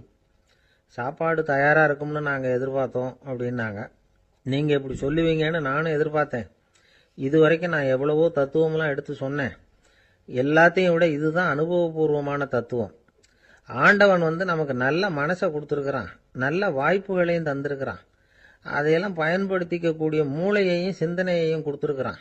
அதனால் அடுப்பை தான் நீங்கள் மூட்டணும். அடுப்பை நீங்கள் தான் மூட்டணும். உங்களுக்கு உகந்ததை நீங்கள் தான் சமைச்சு ருசித்து அனுபவிக்கணும். ஆண்டவனே அதை செஞ்சுக்கிட்டு இருக்க மாட்டான் அப்படின்னாராம் அந்த சுவாமி. நம்முடைய வாழ்க்கையில் பல நல்ல பலன்களை பெறறதுக்கு நாம தான் முயற்சி பண்ணணும். அதுக்குரிய சூழ்நிலையைத்தான் ஆண்டவன் கொடுப்பானே தவிர அதை விளக்கறதுக்காக தான் அந்த சுவாமி அப்படி செஞ்சு காட்டியிருக்கிறார். இது ஒரு பெரியவர் இப்படி ஒரு விளக்கம் கொடுத்தார். அதுக்கப்புறம் அந்த 3 தம்பதிகளும் தெளிவடைஞ்சுட்டாங்களாம். நாம் தெளிவடைகிறது எப்போங்கிறது தான் தெரியல அப்படின்னு பல பேர் இதை கேட்டுட்டு சொல்லிட்டு இருக்கிறாங்க. இந்த கதையை நம்முடைய நண்பர் ஒருத்தர்கிட்ட சொன்னேன். அந்த நண்பர் ரொம்ப சந்தோஷப்பட்டார். நீங்கள் சொல்கிறது கரெக்டு சார், ஆனால் நான் அதை விட ஒரு படி மேலே சார். எனக்கெல்லாம் அரிசி பருப்பு இருக்கிற ரூம் எதுன்னு கையை காட்டிட்டா போதும். உடனே கிண்ணத்துலேருந்து சாவியை எடுத்து கொடுக்கணுங்கிற அவசியம்லாம் இல்லை எனக்கு. அப்புறம் எப்படி ரூமை திறந்துருவீங்க அப்படின்னு கேட்டேன். பூட்டை உடைச்சி திறந்துருவேன், அதுதான் எனக்கு பழக்கம் அப்படிங்கிறார். ஒருத்தரை பார்த்து உன்னுடைய நண்பர்கள் யார் அப்படின்னு ஒரு கேள்வி கேட்டு பாருங்க. கொஞ்சம் யோசிச்சு பதில் சொல்லுவாங்க. அவங்க கிட்டேயே உன்னுடைய எதிரிகள் யார் அப்படின்னு கேளுங்க, கடகடன்னு ஒப்பிச்சிருவாங்க. நம்ம மனசு இருக்க அது எப்படின்னா, நம்ம நண்பர்களை விட எதிரிகளை அது நல்லா ஞாபகத்தில் வச்சுக்கும். இது ஒரு ஆச்சரியமான உண்மை.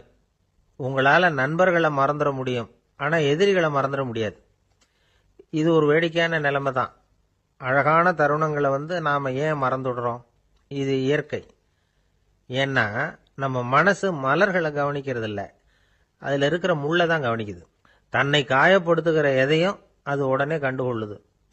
ஒரு தெளிந்த சிந்தனை உடைய மனசு மிக அழகாக உள்ள எல்லாத்தையும் கவனிக்கும். அது நன்றியுடன் உணரக்கூடிய எல்லாத்தையும் பார்த்து குறிச்சிக்கும். இப்படிப்பட்டவங்க வாழ்க்கை இயல்பாகவே நல்லா அமையும். அது ரொம்ப அபூர்வம். மனசில் உள்ள ஒரு சிறிய அமைப்பை மாற்றுவதை பொறுத்து தான் இந்த விஷயம் அப்படிங்கிறார் ஓஷோ. ஒரு யூத கோவில் இருந்துதான், அது யூதர்களின் மடமாகவும் இருந்தது. அங்கே ஒரு தலைமை குரு, அவர் ரொம்ப கண்டிப்பானவர். அந்த கோவிலை ஒட்டி ஒரு தோட்டம். ஒரு நாள் காலையில் அந்த தோட்டத்தில் 2 இளம் யூதர்கள் நடந்து போய்கிட்டு இருக்கிறாங்க. காலையில் 1 மணி நேரம், மாலையில் 1 மணி நேரம் அவங்க அந்த தோட்டத்தில் நடக்கிறதுக்கு அனுமதி உண்டு. மற்ற நேரங்களில் அவங்க மத புத்தகங்களை படிக்கணும், பிற விதிமுறைகளை கடைபிடிக்கணும். அந்த 2 பேருமே தொடர்ந்து புகைப்பிடிக்கிற பழக்கம் உள்ளவங்க. ஆனால் கோவில் மடத்தில் இருக்கிறப்போ அவங்க புகைப்பிடிக்க முடியாது, அது கடுமையான குற்றம். சரி, நாம் தோட்டத்தில் இருக்கிறப்போவாவது புகைப்பிடிக்கலாமா அப்படின்னு ஒரு ஆசை அவங்க 2 பேருக்குமே. இருந்தாலும் பயம். இப்படி கேட்டால் மதகுரு என்ன சொல்லுவாரோ அல்லது என்ன செய்வாரோங்கிற பயம். இப்படியே கொஞ்ச நாள் ஆச்சு. ஒரு நாள் இந்த 2 பேரில் ஒருத்தன் ரொம்ப கலங்கி போய் அந்த கோவிலில் இருந்து வெளியில் வந்துக்கிட்டு இருந்தான். வந்தவன் நேராக தோட்டத்து பக்கம் போனான். அங்கே இன்னொருத்தன் ஆனந்தமாக புகை பிடிச்சிக்கிட்டு இருக்கிறான். அதை பார்த்து தான் இவனுக்கு அதிர்ச்சி. அட கடவுளே, என்ன இது, நீ கேட்காமலே ஆரம்பிச்சிட்டியா அப்படின்னா. இல்லை நான் கேட்டுட்டு தான் ஆரம்பிச்சிருக்கேன்னா அவன். அப்படியா, என்ன மனுஷன் இவர், நானும் தான் கேட்டேன், என்ன கண்ணாமுன்னான்னு திட்டிவிட்டார். இது என்ன கோவிலா இல்லை நரகமா? உனக்கு புகை பிடிக்கணும்னு ஆசையாக இருந்தால் நரகத்துக்கு போகணும்னு சொல்லிவிட்டார். அது சரி, உன்னை மட்டும் எப்படி அனுமதிச்சார் அப்படின்னு கேட்டான் இவன். அவன் சிரிச்சுக்கிட்டே, நீ எப்படி கேட்ட சொல்லு அப்படின்னா.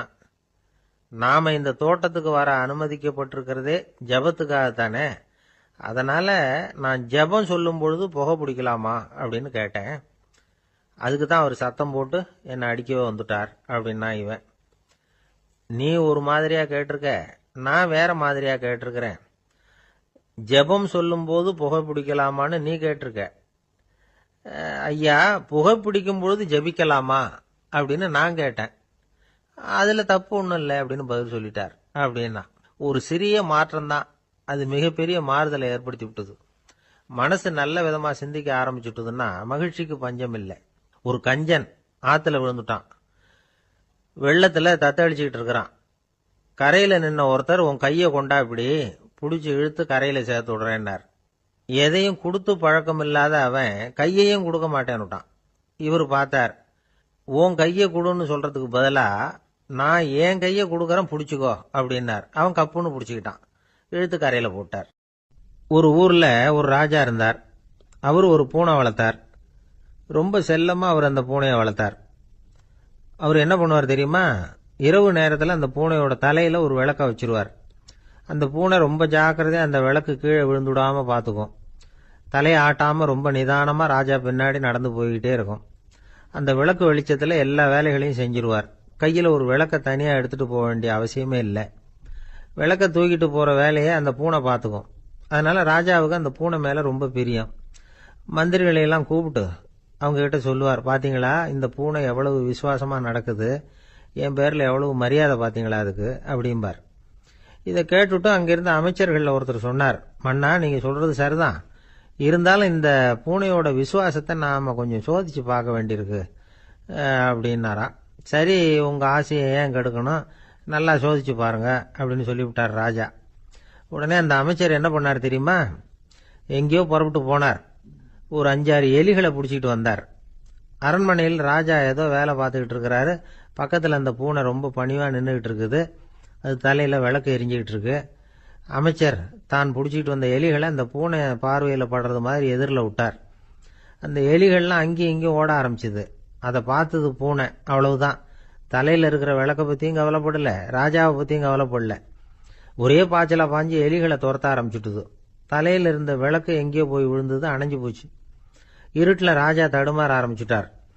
இந்த சமயத்துல அந்த அமைச்சர் மறுபடியும் விளக்க ஏத்தினார். வெளிச்சம் வந்தது. அதுக்கப்புறம் அந்த அமைச்சர் பேசினார், அரசே, பூனையோட விசுவாசத்தை பாத்தீங்களா, எலி அது கண்ணுல படுற வரைக்கும் தான் விசுவாசமா இருந்தது. அது மாதிரி எலிய பார்த்ததும் எல்லாத்தையும் விட்டுட்டு அதை துரத்த ஆரம்பிச்சுட்டு பாத்தீங்களா. தான் அந்த பூனையை பத்தி நினைச்சது தப்புங்கிறது அதுக்கப்புறம் தான் அந்த ராஜாவுக்கு புரிஞ்சுதான். சரி, இப்ப எதுக்கு இந்த கதையெல்லாம் அப்படிங்கிறீங்களா. இந்த பூனை மாதிரி தான் நம்ம மனசும். மனசை எவ்வளவுதான் பயிற்சி கொடுத்து பக்குவமா வச்சிருந்தாலும் பார்க்கறதுக்கு பரமசாது மாதிரி தான் இருக்கும். பார்க்க வேண்டியதை பார்த்துட்டுதுன்னா பாஞ்சிரும். இந்த பூனை மாதிரி புலன் இன்ப பொருள்கள் கிட்டாத வரைக்கும் மனம் அடங்கி இருக்கிறது மாதிரி தான் தெரியும். கொஞ்சம் வாய்ப்பு கிடைச்சாலும் அது குதிக்க ஆரம்பிச்சிரும், தப்பு பண்ண ஆரம்பிச்சிரும். பெரிய பெரிய முனிவர்கள் வாழ்க்கையில நடந்த வீழ்ச்சி இதை தான் நிரூபிக்குது. புலன்களின் ஆற்றல் அதிகம். அதனால மனக்கட்டுப்பாடு பயிற்சிகள்ல ரொம்ப எச்சரிக்கையா இருக்கணுங்கிறார் சுவாமி சிவானந்தர். மது பழக்கத்தையே விட்டுட்டேன்னு உறுதியா இருப்பான். கடை கண்ணுல பட்டுட்டுதுன்னா கால் அவனை கேட்காமலே இழுத்துக்கிட்டு உள்ள போயிடும். இதுதான் மனசுங்கிறது. அதுதான் அந்த ராஜா வளர்த்த பூனை. நம்மால் ஒருத்தன் அந்த ராஜா பூனை தலையில விளக்க வச்சது மாதிரி இவன் தன்னுடைய தலையிலேயே ஒரு விளக்க ஏற்றி வச்சுக்கிட்டு என்னத்தையோ தேட ஆரம்பிச்சான். தேடிட்டு இருக்கிறான். தலையை ஆட்டாம நிதானமா நடந்து ரொம்ப நேரமா தேடிட்டு இருக்கிறான். அந்த சமயம் அங்க வந்த ஒருத்தர், என்னத்தை தேடுறீங்கன்னு கேட்டார்.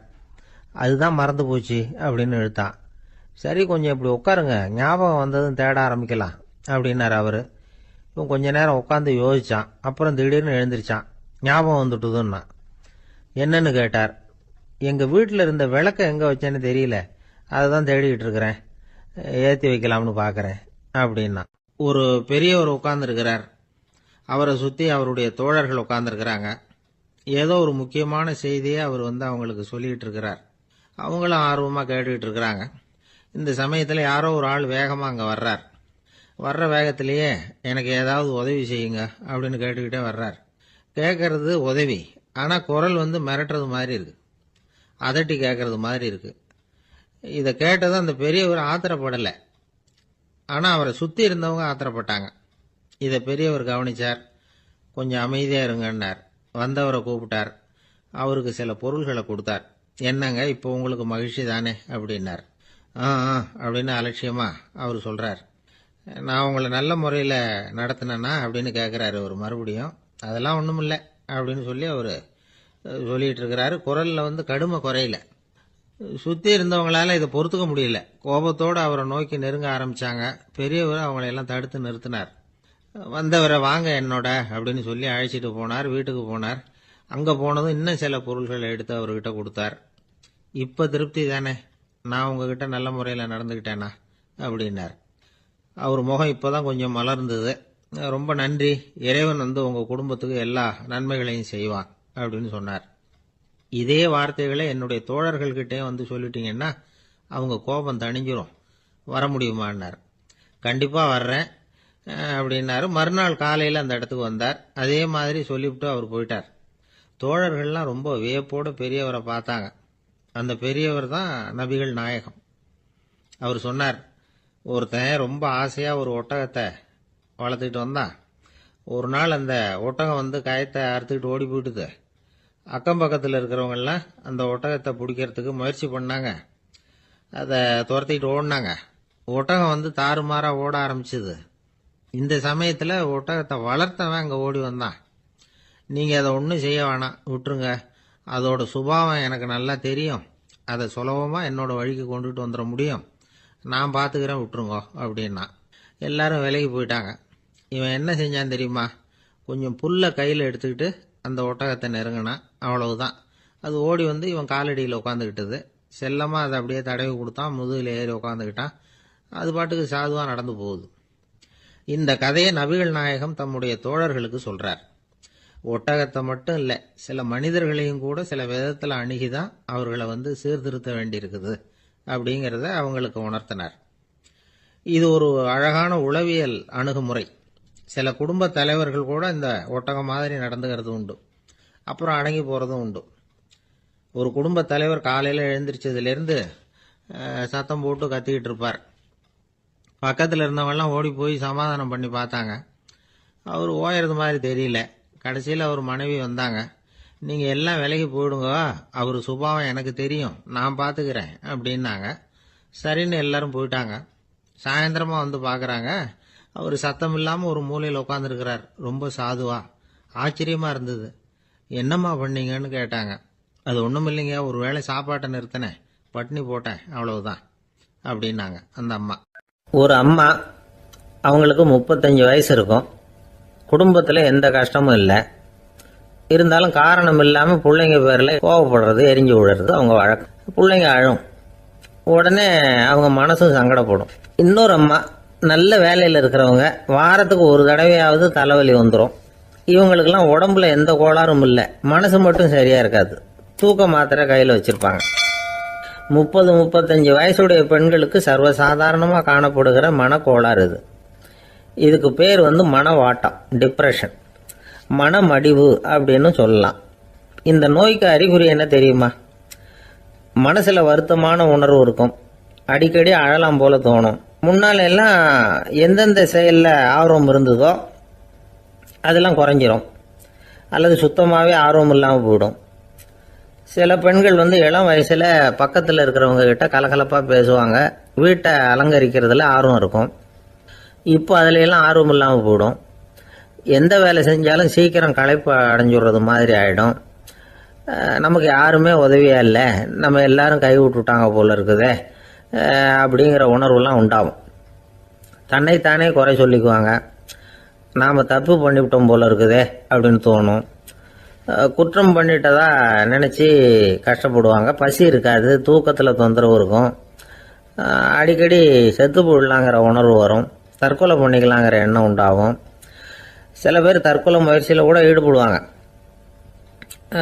சில பேருக்கு பலவிதமான உடல் வலிகள் இருக்கும், பலவீனம் இருக்கும், சீக்கிரமாக களைப்படைஞ்சு போடுவாங்க.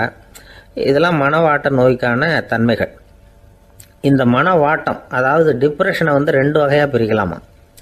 ஒன்று தானாக உண்டாக்கிக்கிறது, இன்னொன்று எதிர் விளைவை உண்டு பண்ணுகிற அல்லது நரம்பு சம்பந்தப்பட்ட டிப்ரெஷன். தானாக உண்டாக்கிக்கிற மனவாட்ட நோய் இருக்கு பாருங்க, அதுக்கு ஏதாவது சூழ்நிலை காரணமாக இருக்கலாம், அல்லது இல்லாமலும் போகலாம். மூளையில் வந்து டோபாமைன் அல்லது செரட்டோனின் இதோட அளவு வந்து குறையும் பொழுது இந்த டிப்ரெஷன் உண்டாகுது. இதுக்கு ஓரளவு பிறவி காரணங்கள் கூட இருக்கலாம். குடும்பத்தில் வேற சிலருக்கும் வரலாம்.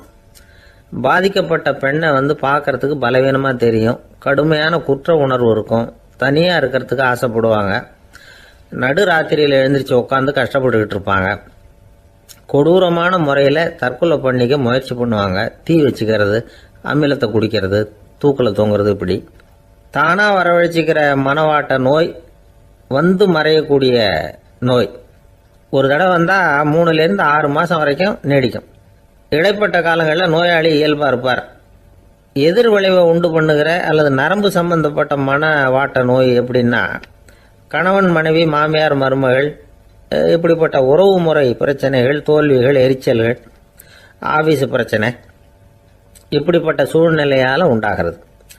எல்லாத்துக்கும் மருந்து இருக்குது, மார்க்கம் இருக்குது, கவலைப்பட வேண்டியதில்லை, தைரியமாக இருக்கணும். உளவியல் மருத்துவம் இதுக்கு ரொம்ப உபயோகமாக இருக்கும். சில பெண்களை பாருங்கள், அவங்க எதுக்கும் அலட்டிக்கிறது இல்லை. ஒரு அம்மா அப்படி தான் தன்னுடைய கணவனை அழைச்சிக்கிட்டு ஒரு மனநோய் மருத்துவர்கிட்ட வந்தாங்க. டாக்டர், எங்கள் வீட்டுக்காரர் திடீர்னு ஒரு மாதிரி ஆயிட்டார், வித்தியாசமாக நடந்துக்கிறார். எப்படின்னா, இவர் தன்னையே ஒரு ஒட்டடை பூச்சியாக நினச்சிக்கிட்டு இருக்கிறார். அப்படி நினச்சிக்கிட்டு தன்னுடைய தலையாலேயே வீட்டில் உள்ள ஒட்டடையெல்லாம் தொடச்சிக்கிட்டு இருக்கிறார் அப்படின்னாங்க. எவ்வளவு நாளாக அப்படி இருக்குதுன்னு கேட்டார் டாக்டர். ஒரு வாரம் அப்படி இருக்குது அப்படின்னாங்க அந்த அம்மா. அப்படின்னா முன்னாடியே ஏன் அழைச்சிட்டு வரல அப்படின்னு கேட்டார் டாக்டர். வீடு பூரா சுத்தமாகட்டுமேனு பார்த்துக்கிட்டு இருந்தேன் டாக்டர் அப்படின்னாங்களாம் அந்த அம்மா.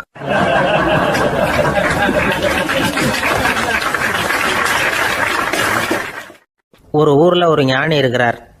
ரொம்ப பெரிய ஞானி, ரொம்ப வயசாயிட்டுது. கடைசி காலத்தில் அவர்கிட்ட சில பேர் வந்தாங்க. உங்கள் குரு யார் அப்படின்னு கேட்டாங்க. அவர் நிமிர்ந்து பார்த்தார். எனக்கு ஆயிரக்கணக்கான குருமார்கள் உண்டு, அவங்க பேரெல்லாம் சொல்லணும்னா இந்த காலம் பத்தாது. ஆனால் முக்கியமான ஒரு 3 பேரை பற்றி மட்டும் உங்களுக்கு சொல்கிறேன் அப்படின்னாராம். அப்புறம் சொன்னார், அந்த 3 பேரில் ஒருத்தன் ஒரு திருடன். ஒரு சமயம் ஒரு பாலைவனம் வழியாக நான் போய்கிட்டு இருந்தேன். அப்போது வழி தவறி போய் ஒரு கிராமத்துக்கு போயிட்டேன். அது இருட்டு நேரம், நடு ராத்திரி, ஊரே உறங்கி போச்சு. அந்த நேரத்தில் ஒரு ஆள் மட்டும் ஒரு வீட்டு சுவத்தில் ஏதோ பண்ணி உள்ளே நுழையிறதுக்கு முயற்சி பண்ணிகிட்டு இருக்கிறான். அவங்கிட்ட போய் நான் இன்னைக்கு இங்கே எங்கே தங்க முடியும் அப்படின்னு கேட்டேன். அதுக்கு அவன், இந்த ராத்திரி வேளையில் அது ரொம்ப சிரமம், ஒரு திருடனோட உங்களால் தங்க முடியும்னா நீங்கள் என்னோட தங்கலாம் அப்படின்னா. நான் அவங்க கூட 1 மாதம் தங்கியிருந்தேன். ஒவ்வொரு நாள் ராத்திரியும் இப்போ நான் என்னுடைய வேலைக்கு போகிறேன், நீங்கள் ஓய்வு எடுத்துக்கோங்க அப்படின்னு சொல்லிவிட்டு போவான். அவன் திரும்பி வந்த உடனே உனக்கு ஏதாவது கிடைச்சிதான்னு நான் கேட்பேன். அதுக்கு அவன், இன்னைக்கு ராத்திரி ஒன்றும் இல்லை, நாளைக்கு மறுபடியும் முயற்சி பண்ணுவேன் அப்படின்பா.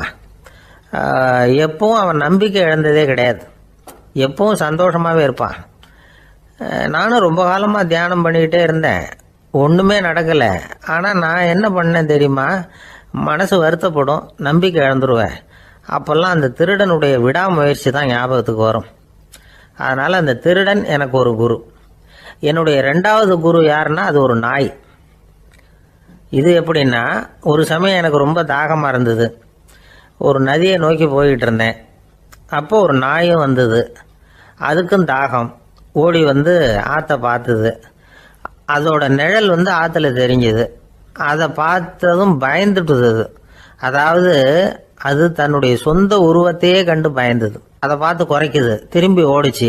ஆனால் அதுக்கு தாகம் அதிகமாக இருந்ததுனால அது மறுபடியும் திரும்பி வந்தது. பார்த்தா மறுபடியும் தண்ணியில் நாயோட உருவம் தெரியுது. இப்படி சில தடவை பண்ணிச்சு. இருந்தாலும் கடைசியில் தண்ணியில் குதிச்சுட்டுது துணிஞ்சி. இப்படி குதித்த உடனே அதோட உருவமும் மறைஞ்சுட்டுது. இதை பார்த்தேன். நான் என்ன புரிஞ்சுக்கிட்டேன்னா, எவ்வளவுதான் பயம் இருந்தால் கூட ஒருத்தன் தைரியமாக காரியத்தில் இறங்கணும் அப்படிங்கிறத புரிஞ்சுக்கிட்டேன். இந்த போதனை அந்த நாய்கிட்ட இருந்து எனக்கு கிடைச்சிது. இது ஒன்று. அடுத்தது என்னுடைய 3வது குரு யாருன்னா அது ஒரு சின்ன குழந்தை. நான் ஒரு சமயம் ஒரு நகரத்துக்கு போனேன். அங்கே ஒரு குழந்தை எரிகிற மெழுகுவத்தி ஒன்று எடுத்துக்கிட்டு வந்தது. நான் அந்த குழந்தைய பார்த்து வேடிக்கையாக கேட்டேன், ஏன் பாப்பா, இந்த மெழுகுவத்தியை நீயாவே கொளுத்துனியா அப்படின்னு கேட்டேன். ஆமான்னுது அந்த குழந்தை. சரி, இந்த மெழுகுவத்தி முன்னாடி எரியாமல் இருந்தது, இப்போ எரியுது. இந்த மெழுகுவத்திக்கு வெளிச்சம் எங்கேருந்து வந்தது, அதை எனக்கு காட்ட முடியுமா அப்படின்னு கேட்டேன் அந்த குழந்தைகிட்ட. இதுக்கு அந்த குழந்தை சிரிச்சுக்கிட்டு அந்த மெழுகுவத்தியை ஊதி அணைச்சுட்டுது. அதுக்கப்புறம் என்னை பார்த்து கேட்டுது, இப்போ இந்த மெழுகுவத்தியின் வெளிச்சம் போனதை பார்த்தீங்க இல்லையா, அது எங்கே போச்சுன்னு எனக்கு சொல்லுங்க அப்படின்னுது. அந்த குழந்தை இப்படி கேட்டதும் என்கிட்ட இருந்த ஆணவம் அழிஞ்சுட்டுது. நான் படித்ததெல்லாம் அந்த வினாடியில் சுக்கு நூறாக போயிட்டுது. என்னுடைய முட்டாள்தனத்தை நான் உணர்ந்தேன் அப்படின்னு இவ்வளவும் அந்த ஞானி விவரமாக சொன்னாராம். அதனால் நாம் இன்னார்கிட்டே இருந்து தான் இதை கற்றுக்கணுங்கிறது இல்லை, யாருக்கிட்டே இருந்தும் எதையும் கற்றுக்கலாம். நம்மால் ஒருத்தன் ஒரு நாய் வளர்த்துக்கிட்டு இருந்தான். அந்த நாய்க்கு வால் கிடையாது. யாரோ ஏற்கனவே வெட்டி எடுத்துட்டாங்க. இந்த நாய் தான் சார் எனக்கு குரு, அதுகிட்டே இருந்து கூட நான் பாடம் கற்றுக்கிட்டு இருக்கிறேன் அப்படின்னா. அப்படி என்ன கற்றுக்கிட்டேன் இந்த வால் இல்லாத நாய்கிட்டே இருந்து அப்படின்னு கேட்டோம். நாம் யாருக்கிட்டையும் வாலாட்டக்கூடாது அப்படிங்கிற பாடத்தை அதுகிட்டே இருந்து தான் நான் கற்றுக்கிட்டேன் அப்படின்னா.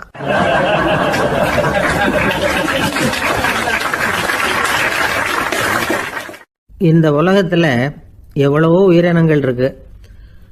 ஒவ்வொன்றும் ஒவ்வொரு விதமாக சண்டை போடுது. இப்போ 2 மாடு சண்டை போட்டுக்குதுன்னு வச்சுங்க, என்ன பண்ணும்? 2 முட்டிக்கும். அதுக்கு சண்டை போடுறதுக்கு ஆயுதமாக உபயோகப்படுறது அதோட கொம்பு. 2 சேவல் சண்டை போட்டுக்குதுன்னு வச்சுங்க, அதுக்கு ஆயுதமாக உபயோகப்படுறது அதோட கால் நகம். காலால் தான் அது ஒன்றோட ஒன்று சண்டை போட்டுக்கும். ஆனால் 2 மனுஷன் சண்டை போட்டுக்கிறான்னு வச்சுங்க, இவன் இன்னதை தான் ஆயுதமாக உபயோகப்படுத்துவான்னு குறிப்பிட்டு சொல்ல முடியாது. கல்லை எடுப்பான், கத்தி எடுப்பான், துப்பாக்கி எடுப்பான், என்ன வேணாலும் பண்ணுவான். வாயால் திட்டுவான், கையால் அடிப்பான், காலால் உதைப்பான், சகலகலா வல்லவன். விலங்குகள்லாம் பொதுவாக வாயை சாப்பிட்றதுக்கு மட்டும்தான் உபயோகப்படுத்துது. ஆனால் இவனுக்கு சாப்பிட்றதுக்கும் அதுதான், சாப்பிட்டு விட்டு திட்டுறதுக்கும் அதுதான். ஆனால் ஒரு விஷயத்தில் மட்டும் கெட்டிக்கிறேன். அதாவது நாம் சண்டை போட்டுக்கிட்டாலும் பரவாயில்லை, கோழிகள் சண்டை போடாமல் இருக்கணும் அப்படின்னு ஆசைப்படுறான். எதுக்காக? கோழிகள் சண்டை போடாமல் இருந்தால் நிறைய முட்டைகள் போடுமா, அதுக்காக தான் இந்த அக்கறை. கோழி பண்ணை வச்சிருக்கிறவங்களுக்கு இது ஒரு பெரிய பிரச்சனை. அதாவது பண்ணையில் இருக்கிற கோழிகளுக்குள்ளே அடிக்கடி சண்டை வந்துடும்.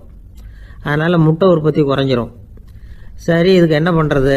பண்ணையில் போய் உட்காந்துக்கிட்டு தினமும் பஞ்சாயத்து பேசிகிட்டு இருக்க முடியுமா? அமெரிக்காவில் கோழி பண்ணை வச்சிருக்கிற ஒருத்தர் இதை பற்றி யோசனை பண்ணி பார்த்தாராம். ஒரு வழியையும் கண்டுபிடிச்சிருக்கார்.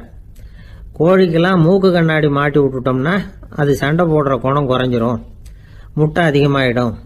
அந்த கண்ணாடியில் உள்ள லென்ஸு சிவப்பு நிறத்தில் இருக்கணும், அவ்வளவுதான் அப்படின்னு அவர் கண்டுபிடிச்சாராம். இது ஏற்கனவே நடைமுறையில் கண்டுபிடிக்கப்பட்ட ஒரு விஷயம். ஆனால் எல்லா கோழிக்கும் சிவப்பு மூக்கு கண்ணாடி எப்படி மாட்டி விடுறது? அப்படியே மாட்டி விட்டாலும் அது நழுவாமல் இருக்கணுமே. இப்போ நாமெல்லாம் நடு வரலால் மூக்கு கண்ணாடி நடுவில் தொட்டு அப்படி ஸ்டைலாக சரி பண்ணிக்கிறோம். அது மாதிரி கோழி எப்படி சரி பண்ணிக்கும்? இதுதான் பிரச்சனை. இதுக்கு அவர் என்ன வழி கண்டுபிடிச்சாருன்னா, கோழிக்கெல்லாம் மூக்கு கண்ணாடிக்கு பதிலாக விழியொட்டு வில்லைகள், கான்டாக்ட் லென்ஸ், அதை பொருத்தி விட்டா என்ன அப்படின்னு யோசனை பண்ணார். அதே மாதிரி பண்ணார். அதே மாதிரி செஞ்சு பார்த்தார், வெற்றி. அதுக்கப்புறம் கோழியெல்லாம் சண்டை போட்டுக்கலையாம், சமாதான பிரியர்கள் ஆகிட்டு தான். கோழிகளுக்கு இயல்பாகவே சண்டை போடுற குணம் உண்டு. ஆனால் அதோட கண்ணுக்கு பார்க்குற பொருள்லாம் ரோஜா நிறத்துலையோ அல்லது இன்னும் சொல்ல போனால் அழுத்தமான சிவப்பு நிறத்துலையோ தெரிஞ்சதுன்னா சண்டை போடுற குணம் குறைஞ்சிருதான். அந்த சமயத்தில் அது அதிகமாகவும் முட்டையிட ஆரம்பிச்சுடுதான். அதே நேரத்தில் இறை எடுக்கிறத கூட குறைச்சிக்குதான். இது ஏன் இப்படி பண்ணுதுங்கிறது விஞ்ஞானிகளுக்கு இன்னமும் புரியலையா. எப்படியோ அமெரிக்க கோழிகள்லாம் கான்டாக்ட் லென்ஸ் பொருத்திக்க ஆரம்பிச்சாச்சு. கோழி கழுத்தை பிடிச்சிக்கிட்டு ஒரு சில வினாடிகளில் அதை பொருத்தி விட்றாங்களாம். கோழியோட ஆயுள் பூரா அது அப்படியே இருக்குமா. பண்ணையில் முட்டை உற்பத்தி குறைஞ்சா இது மாதிரி விஞ்ஞானபூர்வமாக பரிகாரம் தேடுறது தான் நல்லது. நமக்கு வேண்டியப்பட்ட ஒருத்தர், அவர் ஒரு கோழி பண்ணை வச்சுருந்தார். அந்த பண்ணையில் பாதி கோழி திடீர்னு செத்து போச்சு. உடனே ஒரு கால்நடை மருத்துவர்கிட்ட போக வேண்டியது தானே. அங்கே போகல, உள்ளூரில் மந்திரம் பண்ணிகிட்டு இருந்த ஒரு சாமியார்கிட்ட போனார். அவர் காலில் விழுந்தார். சாமி, என் பண்ணையில் பாதி கோழி செத்து போட்டுதுன்னார். சாமியார் யோசனை பண்ணார். சரி, பண்ணையில் வாசப்படி கிழக்கு பக்கமாக வச்சுருக்கியா மேற்கு பக்கமாக வச்சுருக்கியான்னு கேட்டார். கிழக்கு பக்கமாக இருக்குன்னார் அவர். அதுதான் தப்பு, மேற்கு பக்கமாக அதை மாற்று சரியாக போடும்னாராம். அதே போல் இவர் போய் மாற்றிவிட்டார். அப்பவும் பாதி செத்து போச்சு. மறுபடியும் சொன்னார், சாமி மறுபடியும் பாதி கோழி செத்து போட்டுதேன்னார். சரி, கூரை எப்படி போட்டிருக்க? ஓடு போட்டிருக்கியா இல்லை கீத்து போட்டிருக்கியான்னார். ஓடு போட்டிருக்கேன்னாராம் அவர். அதுதான் தப்பு, கீத்து போட்டுரும் சரியாக போடும்னாராம். சரின்னு போய் அதையும் மாற்றி பார்த்தார். மறுபடியும் போயிட்டுது, கோழி செத்து போச்சு. வந்தார், மறுபடியும் பாதி செத்து போச்சு சாமின்னு வந்தார். இவரும் யோசனையை மாற்றி மாற்றி சொல்லிகிட்டே இருக்கிறார். இப்படி அவரும் மாற்றி மாற்றி பார்த்தார். 6வது தடவையாக அவரை தேடிட்டு வந்தார். அந்த சமயத்தில் இவர் ரொம்ப தீவிரமாக யோசனை பண்ணி பார்த்துட்டு, அது சரிப்பா, நீயும் என்கிட்ட சளைக்காமல் வந்துக்கிட்டு இருக்கிற, நானும் யோசனை சொல்லிகிட்டு இருக்கேன். இப்பவும் உங்ககிட்ட சொல்கிறதுக்கு என்கிட்ட யோசனை நிறையா இருக்குது. ஆனால் சோதிக்கிறதுக்கு உங்ககிட்ட கோழி இல்லையே, என்ன பண்ணுறது அப்படின்னாராம் இவர்.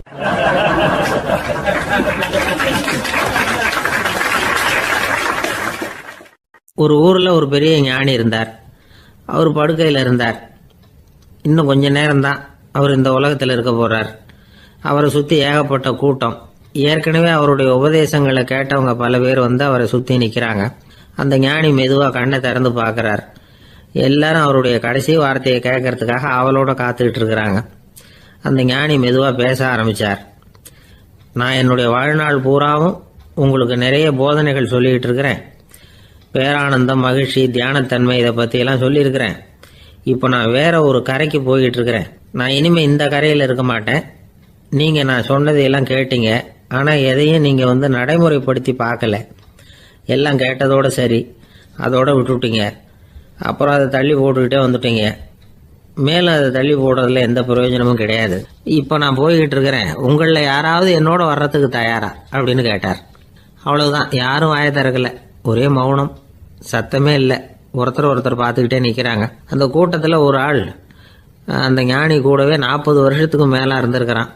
அவனும் வாயை திறக்காம இன்னொருத்தன் முகத்தை பார்த்துக்கிட்டே நிற்கிறான். இந்த சமயத்தில் பின்னாடி நின்றுகிட்டு இருந்த ஒருத்தன் கையை தூக்கினான். ஞானி அவனை பார்த்தார். சரி, ஒருத்தனுக்காவது நம்மோட வர்றதுக்கு தைரியம் இருக்குது அப்படின்னு நினைச்சார். ஆனால் அந்த ஆள் என்ன சொன்னான் தெரியுமா? ஐயா, நீங்கள் கேட்குறப்போ நான் உடனே எழுந்திருக்கல, கையை மட்டும்தான் தூக்கினேன். என்ன காரணம்னா, நான் எப்படி அடுத்த கரைக்கு வந்து சேர்றதுங்கிறது தெரிஞ்சுக்கிறதுக்காக தான். அந்த விவரத்தை மட்டும் இப்போ உங்ககிட்ட இருந்து நான் தெரிஞ்சுக்க ஆசைப்படுறேன். ஏன்னா இப்போ நான் உங்கள் கூட வர்றதுக்கு தயாராக இல்லை. எவ்வளவோ காரியங்களை நான் இன்னும் இங்கே முடிக்க வேண்டியிருக்குது. வீட்டுக்கு ஒரு விருந்தினர் வந்திருக்கிறார். என்னுடைய இளைய மகனுக்கு கல்யாணம் பண்ணி வைக்கணும். அதனால் இன்னைக்கு உங்கள் கூட வர முடியாது. அது மட்டும் இல்லை, இப்போ உங்கள் கூட அடுத்த கரைக்கு வந்தால் திரும்பி வர முடியாதுன்னு வேற சொல்கிறீங்க. அதனால் இப்போ நான் வரல. இன்னொரு நாள் நிச்சயமாக நான் வர்றேங்க, வந்து உங்களை சந்திக்கிறேன். அதனால் இப்போ நீங்கள் இன்னொரு தடவை எங்களுக்கு விளக்கமாக சொல்லணும். ஏற்கனவே பல தடவை சொல்லியிருக்கிறீங்க. தயவு பண்ணி இப்போ ஒரு தடவை சொன்னீங்கன்னா சௌகரியமாக இருக்கும். அந்த அடுத்த கரையை அடையிறது எப்படி? இப்போ ஒரு தடவை அதை விளக்கமாக சொல்லிட்டீங்கன்னா நல்லா ஞாபகப்படுத்திக்குவேன். அது சரியான சமயம் வர்றப்போ இது எனக்கு உதவியாக இருக்கும் அப்படின்னு நானா. ஆனால் உண்மை என்ன தெரியுமா? அந்த சரியான சமயம் வரவே இல்லை அப்படிங்கிறது தான் உண்மை. இப்படி அந்த கதை முடியும். இந்த கதை அந்த ஒரு ஆளுக்கு மட்டும் இல்லை, கிட்டத்தட்ட எல்லாருக்குமே அது பொருந்தும் அப்படிங்கிறாங்க விவரம் தெரிஞ்சவங்க. எல்லாருமே அந்த சரியான தருணத்துக்காக தான் காத்துக்கிட்டு இருக்கிறாங்களாம். அதுக்காக ஜோசியம் பார்க்குறாங்க, கைரேகை பார்க்குறாங்க. நாளைக்கு என்ன நடக்குங்கிற ஆவலில் எல்லாரும் காத்துக்கிட்டு இருக்கிறாங்க. ஆனால் அந்த ஒரு நாள் ஒருபோதும் வரப்போகிறதில்ல. நீங்கள் தள்ளி போடுறதுக்காக பல அர்த்தமில்லாத காரணங்களை தேடுறீங்க அப்படிங்கிறார் ஒரு ஞானி. காத்திருக்கிறதுலேயே நம்ம காலம் ஓடி போயிடுது. ஏன்னா இன்னைக்கு நாம் சிந்திக்கிறது நாளைக்கு நாம் சிந்திக்கிறது இல்லை. ஒவ்வொரு நாளும் ஒவ்வொரு மாதிரி போயிடுது. நாளைக்கு மறுநாளை பற்றியே சிந்திக்கிறோம். இப்படியே அது பாட்டுக்கு போயிடும். கரையை தொட்டு பார்க்குறது எப்போ? இதுதான் கேள்வி. நமக்கு வேண்டியப்பட்ட ஒருத்தர் ஒரு ரயில்வே பிளாட்ஃபாரத்தில் நின்றுட்டு இருக்கிறார். அங்கே இருக்கிறவங்க கிட்ட கேட்குறாராம், விசாரிக்கிறார். ஏங்க கிழக்க போகிற ரயில் போயிட்டுதுங்களான்னாராம். போயிட்டுதுன்னு இருக்கிறாங்க. கொஞ்ச நேரம் கழிச்சு, ஏங்க மேற்க போகிற ரயில் போயிட்டுதுங்களான்னு கேட்டிருக்காரு. போயிட்டுதுங்களான் இருக்காங்க. அப்புறம் கொஞ்ச நேரம் கழிச்சு மறுபடியும் ஏங்க 10:30 மணி வண்டி போயிட்டுதான்னு கேட்டிருக்காரு. தொடர்ந்து காலையிலேருந்து சாயந்தரம் வரைக்கும் இப்படி ஒரே இடத்துல நின்றுட்டு கேட்டுக்கிட்டே இருக்கிறார். இதை பார்த்துக்கிட்டு இருந்த ஒருத்தர் அவர்கிட்ட ஏங்க நீங்கள் எங்கே போகணும் அப்படின்னு கேட்டாராம். இவர் மெதுவாக சொன்னாராம், இந்த ரயில்வே லைனை தாண்டி அந்த பக்கம் போகணும் அப்படின்னாராம்.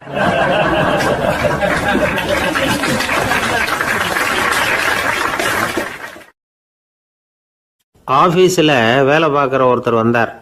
பேசாமல் ஒரு 10 நாள் லீவு போட்டுடலாமா பார்க்குறேன் அப்படின்னார். ஏன்னு கேட்டோம். என்னுடைய மேலதிகாரி ஒரு முசுடு சார், அவர்கிட்ட வேலை பார்க்குறது ரொம்ப கஷ்டமாக இருக்குது அப்படின்னார். ஆஃபீஸில் வேலை பார்க்குறவங்கெல்லாம் ஒரு விஷயத்தை நல்லா ஞாபகத்தில் வச்சுக்கணும். மேலதிகாரிங்கிறவர் ஒரு பெரிய மகான் இல்லை, அவரும் ஒரு மானிட பிறவி தான். சராசரி மனுஷனுக்குள்ள பலம் பலவீனம் ரெண்டும் அவருக்கும் உண்டு. அதனால் அவரை கொஞ்சம் அனுசரித்து போகிறதுக்கு பழகிறது தான் நல்லது. மேலதிகாரிகளில் பல வகை உண்டு. அதில் முக்கியமாக 3 வகை. அதில் ஒரு வகை எப்படி தெரியுமா? உங்களை ஒரு வேலை செய்கிற மெஷினாக மட்டுமே நினைக்கக்கூடிய வகை. இவங்கெல்லாம் எப்படின்னா, எங்கேயாவது வெளியூர் போயிருந்தா கூட அங்கேருந்து ஃபோன் பண்ணுவாங்க, அந்த வேலை என்னாச்சு, இந்த வேலை என்னாச்சு அப்படின்னு. இவங்களுக்கெல்லாம் உங்கள் நலனை பற்றியோ உங்கள் குடும்பத்தை பற்றியோ அக்கறை இருக்காது. நீங்கள் சொல்கிற யோசனை எதுவும் இவங்ககிட்ட எடுபடாது. கொடுத்த வேலையை பாரு, நீ எனக்கு புத்தி சொல்ல வேணாம் அப்படிம்பாங்க. இவங்களை அனுசரித்து போகிறதுக்கு ஒரே வழி, இவங்க எதை சொன்னாலும் சரின்னு சொல்லிவிட்டு வேலையை கவனிக்க வேண்டியது தான். இவங்ககிட்ட வேற எந்த கேள்வியும் கேட்டுக்கிட்டு இருக்கக்கூடாது. ஆமா சாமி போடுறது கௌரவ குறைச்சல் இல்லை, அது ஒரு அலுவலக சௌகரியம், அவ்வளவுதான். இன்னொரு வகையான மேலதிகாரிகள் எப்படி தெரியுமா? இவங்கெல்லாம் ஆபீஸ் வேலையை பற்றி அதிகமாக கவலைப்பட்டுக்கிட்டு இருக்க மாட்டாங்க. தங்களுடைய சொந்த இமேஜ் பாதிக்கப்படக்கூடாதுங்கிறதுலேயே கவனமாக இருப்பாங்க. இவங்கெல்லாம் அடிக்கடி உங்கள் நலனை விசாரிப்பாங்க. அதே மாதிரி நீங்களும் அவரை விசாரிக்கணும்னு எதிர்பார்ப்பாங்க. இந்த ரக அதிகாரிகளுக்கெல்லாம் புது வருட வாழ்த்து அனுப்பலாம், பிறந்தநாள் வாழ்த்து அனுப்பலாம். அவருக்கு எங்கேயாவது ஒரு பாராட்டு விழா நடந்தால் முதல் வரிசையில் போய் உட்காந்து உங்கள் முகத்தை காட்டலாம். ஆஃபீஸ் வேலையை மட்டுமே பார்க்குற பணியாளர்கள் இது மாதிரி அதிகாரிகள் கிட்ட நல்ல பேர் வாங்க முடியாது. இன்னொரு வகையான மேலதிகாரிகள் உண்டு. அவங்க எப்படின்னா ஆபீஸ் வேலையை பற்றியும் கவலைப்பட மாட்டாங்க, தனக்கு கீழே வேலை பார்க்குறவங்கள பற்றியும் கவலைப்பட மாட்டாங்க. எக்காரணம் கொண்டும் தன்னுடைய பொசிஷனுக்கு ஆபத்து வந்துடக்கூடாதுன்னே நினைக்கக்கூடியவங்க இவங்க. இவங்களால கடுமையான வேலை செய்யவும் முடியாது, தீர்மானிக்கவும் முடியாது. எந்த முடிவையும் எடுக்காம அப்படியே தள்ளி போட்டுக்கிட்டே போடுவாங்க எல்லாத்தையும். இதனால என்ன ஆகும்னா, இவருக்கு கீழே வேலை பார்க்குற உங்களுக்கு பொறுப்பு அதிகமாயிடும். இவங்க கிட்ட போய் பிரச்சனையை மட்டும் சொல்லி பிரயோஜனம் இல்லை, அதுக்கான முடிவுகளை நீங்களே சொல்லணும். அப்போதான் இது மாதிரி அதிகாரிகள் கிட்ட நல்ல பேர் வாங்கலாம், அட்லீஸ்ட் கெட்ட பேர் வாங்காமலாவது காலம் தள்ளலாம். ஆஃபீஸில் வேலை பார்க்குறவங்க முக்கியமாக சில விஷயங்களை ஞாபகத்தில் வச்சுக்கணும். ஆஃபீஸில் நடக்கிற நல்லது கெட்டது எதுவாக இருந்தாலும் உடனடியாக மேலதிகாரிகிட்ட தெரிவிக்கிறது நல்லது. மூன்றாவது மனிதர் மூலமாக அதை அவர் தெரிஞ்சுக்கிறது அவ்வளவு நல்லதில்லை. எந்த மேலதிகாரியுமே தான் இந்த சர்பாஸ் செய்யப்படுறத விரும்புறதில்லை. அதனால் அவருக்கு தெரியாமல் மேலிடத்துக்கு மணி எழுதி போடக்கூடாது. அப்படி எழுதி போடுறவங்க சில பேர் இருக்கிறாங்க. நீங்களும் உங்கள் மேலதிகாரியும் தொழில் ரீதியாக ஒரே படிப்பு படித்தவராக இருக்கலாம். அப்படி இருந்ததுன்னா அட்ஜஸ்ட் பண்ணி போகிறது கொஞ்சம் கஷ்டம்தான். இதை மனசில் வச்சுக்கிட்டு நடந்துக்கணும். உங்களுக்கும் அவருக்கும் அபிப்பிராய பேதமா, அது அவருக்கும் உங்களுக்கும் உள்ள தனிப்பட்ட பிரச்சனை. அதை விளம்பரப்படுத்திக்கிட்டு இருக்கக்கூடாது, அது அவருடைய கோபத்தை கிளறும். உங்கள் மேலதிகாரி உங்கள் கூட படித்தவராக இருக்கலாம், அதுக்காக அவர் எல்லாருக்கும் முன்னாடி அடைய கிச்சாமி எப்படிடா இருக்க அப்படின்லாம் கேட்டுக்கிட்டு இருக்கக்கூடாது. பொதுவாக யாரும் அதை விரும்புறதில்லை. இவ்வளவையும் உங்கள் மனசில் வச்சுக்கிட்டு கொஞ்சம் சாமர்த்தியமாக நடந்துக்கிட்டீங்கன்னா ஆஃபீஸ் உங்களுக்கு அவஸ்தையாக இருக்காது, ஆனந்தமாக இருக்கும். ஒரு மேலதிகாரி தன்கிட்ட வேலை பார்க்குற ஒருத்தரை பற்றி ரொம்ப பெருமையாக சொன்னாராம். எங்கள் ஆஃபீஸில் எவ்வளவோ பேர் வேலை பார்க்குறாங்க, எல்லாரும் தினமும் ஏதாவது பிரச்சனைகளை சொல்லிகிட்டு இருப்பாங்க. ஆனால் இவர் ஒருத்தர் மட்டும்தான் இது வரைக்கும் என்கிட்ட எந்த பிரச்சனையும் சொன்னதே இல்லை. அவர் பாட்டுக்கு வருவார், வேலை பார்ப்பார், போயிடுவார் அப்படின்னாராம். நான் உடனே அவ்வளவு பெருமைக்குரிய அந்த ஊழியரை பார்த்து கேட்டேன், ஏன்பா உன்னுடைய மேலதிகாரிகிட்ட நீ எந்த பிரச்சனையும் கொண்டுகிட்டு போகிறதே இல்லையாமே அப்படின்னு கேட்டேன். அதுக்கு அவர் சொல்கிறாரு, ஆமாங்க, அது ஏன்னா அவரால் எந்த பிரச்சனையுமே தீர்க்க முடியாதுங்கிறது எனக்கு நல்லா தெரியும், அதனால் அப்படி செய்கிறேன், வேற ஒன்றும் இல்லை அப்படின்னார் ரொம்ப பொறுமையாக.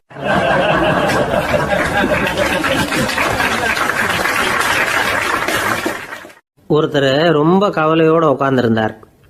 எதை பற்றி சார் கவலைப்படுறீங்கன்னு கேட்டோம். எதிர்காலத்தை பற்றி கவலைப்படுறேன்னார். ஏன்னு கேட்டோம். என்ன பண்ணுறதுன்னே தெரியல சார், எதிர்காலம் ஒரே இருட்டாக இருக்குது, பாதையே புரியலன்னார். இன்னைக்கு நம்ம இளைஞர்கள் பல பேருக்கு எதிர்காலம் இருட்டாக தான் தெரியுது. அவங்கெல்லாம் இந்த கதையை கொஞ்சம் கேட்கணும். ஒரு மலை அடிவாரத்தில் ஒரு சின்ன கிராமம். அந்த மலை ரொம்ப உயரமானது, அடர்த்தியாக செடி கொடிகள் மரங்கள் அதில் மண்டி கிடக்குது. பகல் வேளையில் இருட்டாக தான் இருக்கும், அவ்வளோ அடர்த்தி. அந்த மலை உச்சியில் ஒரு கோவில். நாள் ராத்திரியே புறப்பட்டாதான் காலையில் அந்த கோயிலுக்கு போய் சேர முடியும். கிராமத்து இளைஞன் ஒருத்தன் அந்த மலை உச்சிக்கு போக வேண்டியிருந்தது. கையில் ஒரு விளக்கை எடுத்துக்கிட்டு நாள் ராத்திரியே புறப்பட்டான். புறப்பட்டு போனவன் கிராமத்து எல்லையிலேயே நின்றுட்டான். ஏன் தெரியுமா? அவன் கையில் இருந்த விளக்கோட வெளிச்சம் 10 அடி தூரத்துக்கு தான் தெரியுது. அது வரைக்கும் தான் பாதை தெளிவாக இருக்குது. அதுக்கு அப்பால எல்லாம் ஒரே இருட்டாக இருக்குது, பாதை புரியல. இவன் யோசனை பண்ணி பார்த்தான். மனசுக்குள்ள ஒரு சந்தேகம், 10 அடி தூரம் தானே வெளிச்சம் தெரியுது, அப்படின்னா நாம் 10 அடி தூரம் தானே போக முடியும், அதுக்கும் அந்தாண்ட ஒரே இருட்டாக இருக்குது, அதில் எப்படி நாம் நடந்து போகிறது, நாம் ரொம்ப தூரம் நடந்து போய் ஆகணுமே, அப்படிப்பட்ட நினப்பெல்லாம் அவனுக்கு வந்துட்டுது. இதுதான் அவன் மனசில் ஏற்பட்ட தயக்கம். இப்படி யோசிச்சுக்கிட்டே அந்த இளம் ஆசாமி புறப்பட்ட இடத்துலயே நின்றுகிட்டு இருக்கிறான். அந்த சமயத்தில் ஒரு வயசான பெரியவர் அந்த பக்கமாக வந்தார்.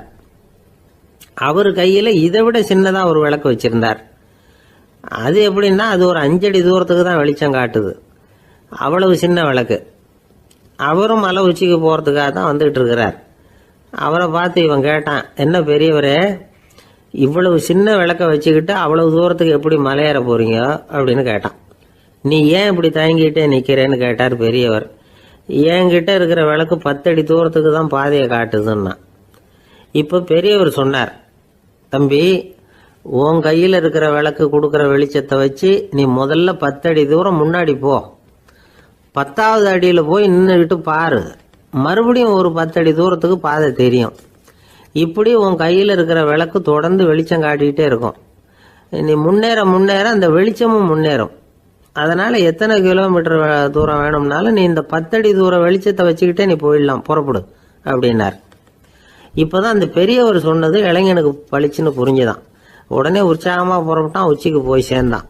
இந்த கதையிலிருந்து நாம புரிஞ்சுக்க வேண்டியது என்ன தெரியுமா? நீண்ட கால திட்டம் ஒன்று போடும் பொழுது நமக்கு முன்னாடி இருக்கிறத மறந்துட்டு மனசை போட்டு குழப்பிக்க கூடாது.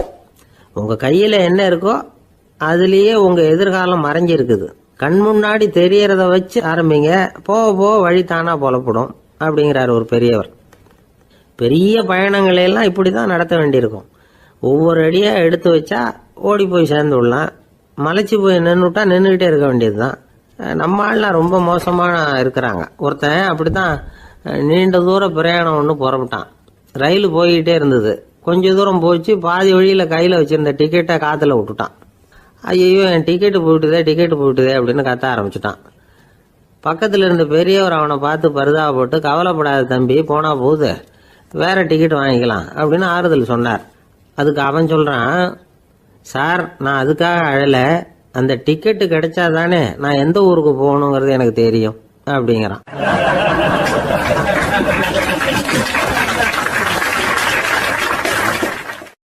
ஒரு நண்பர் யாருக்கோ போன் பண்ணிட்டு இருந்தார். அவர் பேசி முடிச்சதும் நான் அவரை பார்த்து, இப்போ போன் பண்ணீங்களே அந்த போன் நம்பர் என்ன அப்படின்னு கேட்டேன். அவரு தலையை சொரிஞ்சுக்கிட்டார், ஞாபகம் வரலன்னார். சரி சார் அதை விடுங்க, உங்க மனைவி பேர் என்ன அப்படின்னு கேட்டேன். மாலதின்னார். என்ன சார் இது வேடிக்கை, கொஞ்ச நேரத்துக்கு முன்னாடி பேசின போன் நம்பர் மறந்து போச்சு, எப்போ கல்யாணம் பண்ணிக்கிட்ட மனைவி பேர் மறக்கல, அதை கரெக்டா சொல்லிவிட்டீங்களே அப்படின்னு கேட்டேன். அவர் என்ன ஒரு மாதிரியா பார்த்தார். அவரு அப்படி என்ன பார்த்ததுல ஒன்றும் தப்பு இல்லை, ஏன்னா நாம எல்லாருமே அப்படித்தானே.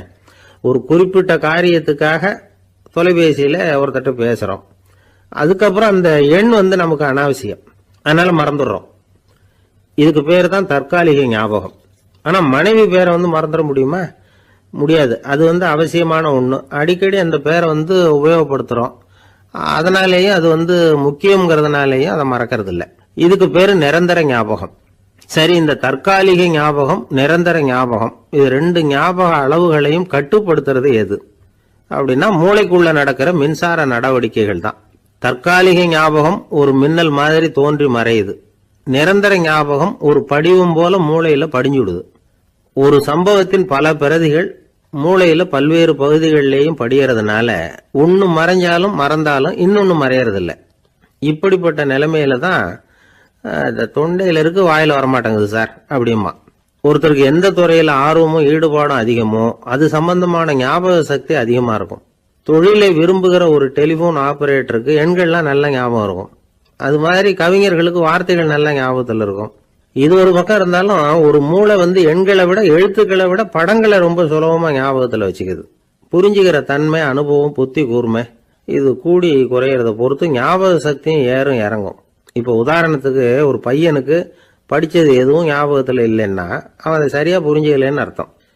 இந்த மறதிங்கிறது எந்த சமயத்துல ஒரு பிரச்சனை ஆகுது தெரியுமா? உங்களுக்கு வேண்டியப்பட்ட ஒருத்தரை ஞாயிற்றுக்கிழமை சாயந்தரம் சரியா 5 மணிக்கு கடற்கரைக்கு வர சொல்லிவிட்டு அந்த நேரத்தை மறந்துட்டா அது பரவாயில்ல, வர சொன்னதையே மறந்துட்டாதான் நிலைமை மோசம்னு அர்த்தம். இப்படி இருந்தா இது சிகிச்சை எடுத்துக்க வேண்டிய நிலைமைங்கிறத புரிஞ்சுக்கணும். ஆமா, இதுக்கும் மருந்து இருக்கு. ஆனா மூளை குறிப்பிட்ட அளவுக்கும் கீழே இயங்குறப்போ இன்னொன்னு சொல்லுவாங்க, இந்த நியூரோ டிரான்ஸ்மிட்டர் அப்படின்னு சொல்லுவாங்க. அப்படிங்கிற மூளை ரசாயனம் ரொம்பவும் குறைஞ்சி போறப்போ மட்டும்தான் உபயோகப்படும். டாக்டர் என்ன சொல்றாங்க தெரியுமா? மூளையை பொறுத்த வரைக்கும் அதுல ஞாபக சக்தி அதிகமா உள்ள மூளை, மறதி உள்ள மூளை அப்படின்னு ஒண்ணும் கிடையாது அப்படிங்கிறாங்க. நினைவு வச்சுக்கிறதுக்கு பயிற்சி அளிக்கப்பட்ட மூளை, பயிற்சியற்ற மூளை அப்படின்னு வேணும்னா சொல்லலாம் அப்படின்னு சொல்றாங்க. அதனால நம்ம ஞாபக சக்திங்கிறது நம்ம கிட்ட இருக்கிற பயிற்சி, முயற்சி இதை பொறுத்து தான் அமையும். ஒருத்தர் ஒரு பென்சிலை எங்கேயோ வச்சுக்கிட்டு தேடிக்கிட்டு இருந்தார். அப்புறம் என்னமோ தீவிரமா யோசனை பண்ணி அதை ஞாபகப்படுத்தி பார்த்துக்கிட்டு இருந்தாராம். எதிரில் உட்கார்ந்து இருந்தவர் சொன்னார், பென்சிலை தானே தேடிட்டு இருக்கீங்க, அது உங்க வலது காதுல இருக்குது சார் அப்படின்னாராம் அவரு.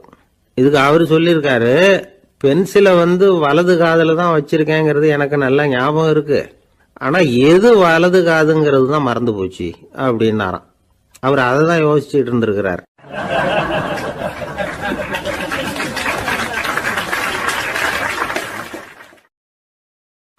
ஒருத்தர் ஓடி வந்தார், இன்னொருத்தரை பார்த்து, சார் உங்கள் சைக்கிளை ஒரு நாள் இரவல் கொடுங்களேன், பக்கத்து ஊருக்கு போயிட்டு வர வேண்டியிருக்கு அப்படின்னார். இவர் சைக்கிளை கொடுத்து பத்திரமா கொண்டுட்டு போங்கன்னார். சார், இதை பத்திரமா கொண்டு போகிறேன், கவலையே வேணாம், ஏன்னா இது உங்களோட சைக்கிள் அப்படின்னு நான் நினைக்கல, என்னோட சைக்கிளாக நினைக்கிறேன் அப்படின்னார். அதுக்கப்புறம் தான் இவருக்கு உண்மையாகவே பயம் வந்துட்டுது. ஏன்னா அவர் சொன்னது மாதிரி அதை தன்னோட சைக்கிளாகவே நினச்சி தள்ளிட்டு போட்டா என்ன பண்ணுறது? எது எதை நம்முடையதா நினைக்கணுங்கிறதுக்கு ஒரு வரையறை இருக்குது. சில பேர் ஆஃபீஸையே வீடாக நினச்சி விடுறது உண்டு. அப்படிப்பட்டவங்க கூட வீட்டை ஆஃபீஸாக நினைக்கிறது இல்லை. ஏன்னா வீட்டில் இவர் ஆஃபீஸராக நடந்துக்க முடியறதில்ல. இதெல்லாம் ஒரு பக்கம் இருக்கட்டும், இப்போ விஷயத்துக்கு வருவோம். பொறியியல் மேதை டாக்டர் விஸ்வேஸ்வரய்யா இருந்தார் இல்லையா, பாரத ரத்னா விருதெல்லாம் கொடுத்தாங்களே. ஆஃபீஸ் வேலை வேற, சொந்த வேலை வேற அப்படிங்கிறதுக்கு ஒரு உதாரணமாக இருந்தவர் அவர். மைசூர் மகாராஜா கிட்ட திவானா இருந்தார். அவர் ஒரு நாள் அரசாங்க வேலை காரணமாக வெளியூர் போயிருந்தார். ஹாசன்கிற ஊருக்கு பக்கத்தில் ஒரு பயண மாளிகை, அங்கே தங்கிவிட்டார். ராத்திரி அங்கே தங்கி இருந்துட்டு விடிஞ்சதும் ஊருக்கு திரும்புறதாக திட்டம். ராத்திரி தூங்குறதுக்கு ரொம்ப நேரம் ஆயிட்டுது. ரொம்ப நேரம் வரைக்கும் அரசாங்க சம்பந்தப்பட்ட வேலைகளையே பார்த்துக்கிட்டு இருக்கிறார். அரசாங்க ஃபைல்கள் நிறைய இருந்தது. அதையெல்லாம் ஒவ்வொன்றா எடுத்தார், படித்து பார்த்தார், பரிசீலனை பண்ணார். அதில் எழுத வேண்டியதை எழுதினார், கையெழுத்து போட்டார். ஒரு வழியாக அந்த வேலையெல்லாம் முடிஞ்சுது. அதுக்கப்புறம் என்ன பண்ணார்னா, தன்னுடைய சூட்கேஸை திறந்தார். அதிலிருந்து 2 மெழுகுவத்தியை எடுத்து கொளுத்தி வச்சார். அந்த பயண மாளிகையில் அது வரைக்கும் எரிஞ்சுக்கிட்டு இருந்த மின்சார விளக்குகளை அணைச்சுட்டார். அதுக்கு பிறகு அந்த மெழுகுவத்தி வெளிச்சத்தில் சில புத்தகங்களை தொடர்ந்து படிக்க ஆரம்பிச்சிட்டார். அந்த பயண மாளிகையில் பணியாளராக இருந்தவர் இதை பார்த்துட்டு ஓடி வந்தார். மறுபடியும் மின் விளக்கு போடுறதுக்காக போனார். விஸ்வேஸ்வரய்யா அதை பார்த்துட்டு போட வேணாம்ட்டாராம். இது வரைக்கும் நான் அரசாங்க அலுவல்களை கவனிச்சுக்கிட்டு இருந்தேன், அதனால மின் விளக்குகள் அப்போ எரிஞ்சதில் தப்பு இல்லை. இப்போ நான் புத்தகம் படிச்சுக்கிட்டு இருக்கேன், இது என்னுடைய சொந்த வேலை, இங்கே இருக்கிற மின் விளக்கு அதுக்காக ஏன் எரியணும் அப்படின்னு கேட்டாராம். இப்போ இருக்கிற சில அரசு பணியாளர்கள்கிட்ட இந்த சம்பவத்தை பேச்சோட பேச்சா சொல்லி பார்த்தேன். அவங்களால இதை ஜீரணிக்கவே முடியல. நேர்மை தேவைதான் சார், அதுக்காக அவ்வளவு தூரத்துக்கு அது தேவையா அப்படிங்கிறாங்க. விஸ்வேஸ்வரய்யா அப்படி பண்ணினது தான் ஒரு நேர்மையாளர் அப்படின்னு இந்த உலகத்துக்கு நிரூபிக்கணுங்கிறதுக்காக இல்லை. தான் அப்படி நடந்து காட்டினா தன்னை சுற்றி இருக்கிறவங்களும் அதை கேள்விப்படுறவங்களும் முடிஞ்ச அளவுக்கு பொது வாழ்க்கையில் அரசு பணியில் நேர்மையை கடைபிடிக்க முயற்சி பண்ணலாமே அப்படிங்கிறதுக்காகத்தான்.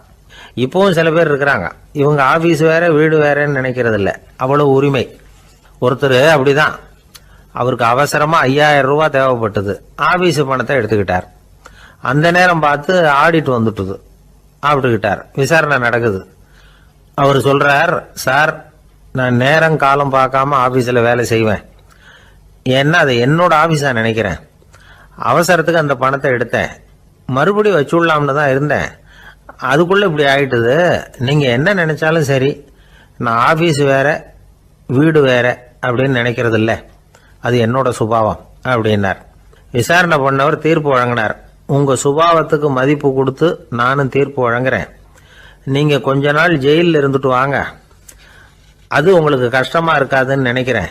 ஏன்னா அங்கே போனாலும் நீங்கள் உங்கள் சுபாவப்படி வீடு வேற ஜெயில் வேறன்னு நினைக்க மாட்டீங்க அப்படின்னாராம்.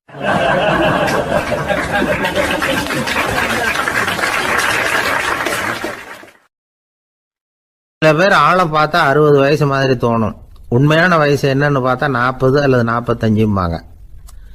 சில பேரை பார்க்கறதுக்கு 45 மாதிரி தெரியும், உண்மையிலேயே 65 தாண்டி இருப்பாங்க. ஒரு மனிதனுக்கு 2 வகையான வயது உண்டுங்கிறார் ஓஷோ. அதாவது உடம்புக்குன்னு ஒரு வயசு, மனசுக்குன்னு ஒரு வயசு. முதல் உலக மகாயுத்தம் நடந்தது இல்லையா, அது முடிஞ்சதுக்கு அப்புறம் முதல் தடவையா மனிதனின் மூளை வளர்ச்சியை பற்றி மனநல வைத்தியர்கள் ஒரு கணக்கெடுப்பு சோதனை நடத்தினாங்களாம். அது வரைக்கும் மனிதனுக்கு 2 வகையான வயது உண்டுன்னு யாரும் சிந்திச்சதே இல்லையா.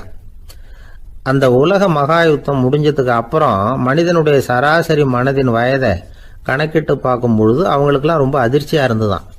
ஏன்னா அது ரொம்ப பின்தங்கிய நிலையில் இருந்திருக்கு, வளர்ச்சி அடையாத நிலையில் இருந்திருக்கு. அவங்க கண்டுபிடிச்ச பிரகாரம் அப்போ மனசோட சராசரி வயசு என்ன தெரியுமா, 14. அப்படின்னா பார்த்துங்க, உடல் ரீதியாக ஒருத்தரோட வயசு 70 கூட இருக்கலாம், ஆனால் மனசோட வயசு 14 தான். இதுக்கு நேர்மாறாக அமைஞ்சு போச்சுன்னு வச்சுங்க.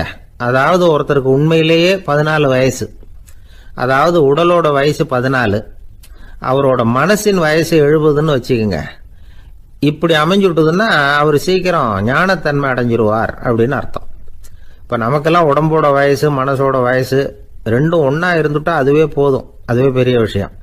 இப்போ எமர்சன் கிட்ட போய் ஒருத்தர் கேட்டாரா உங்கள் வயசு என்ன அப்படின்னு. அவர் உடனே பதில் சொல்லியிருக்கார் 360 வருஷம் அப்படின்னாராம். கேட்டவர் குழம்பி போயிட்டார். அவர் என்ன சொல்கிறாரு, 360 வயசா? என்ன நம்ம காதில் தான் சரியாக விழலையா? எமர்சன் எப்பவும் உண்மையை பேசுகிற ஒரு சிறந்த அறிவாளி, அவர் இப்படிலாம் பொய் சொல்ல மாட்டாரே அப்படின்னு ஒரு யோசனை பண்ணிக்கிட்டே இவர் மறுபடியும் அவர் கிட்ட போனாராம். ஐயா, நீங்கள் சொன்னது சரியாக என் காதில் விழலை, அதனால் மறுபடியும் கேட்குறேன், உங்கள் வயசு என்ன அப்படின்னாராம். எமர்சன் மறுபடியும் சொல்லியிருக்கிறார் 360 வருஷம்னு. வந்தவருக்கு உண்மையிலேயே அதிர்ச்சியாக போட்டுது. அதுக்கப்புறம் மெதுவாக ஆரம்பிச்சாராம். ஐயா, நீங்கள் சொல்கிறத என்னால் ஏற்றுக்க முடியாது. எப்படி பார்த்தாலும் இப்போ உங்களுக்கு வயசு ஒரு 60க்கு மேலே இருக்காதுன்னு நினைக்கிறேன் அப்படின்னாராம். நீங்கள் சொல்கிறது சரிதான், அது என் உடம்போட வயசுன்னாராம் எமர்சன். அப்படின்னா ஏற்கனவே நீங்கள் சொன்னது அப்படின்னு கேட்டிருக்காரு, அது என் மனசோட வயசு அப்படின்னாராம். நம்மளை பொறுத்த வரைக்கும் அறிவு தூசு படிஞ்சிருக்கு, அது மாதிரியே அன்பும் மாசுபட்டிருக்கு.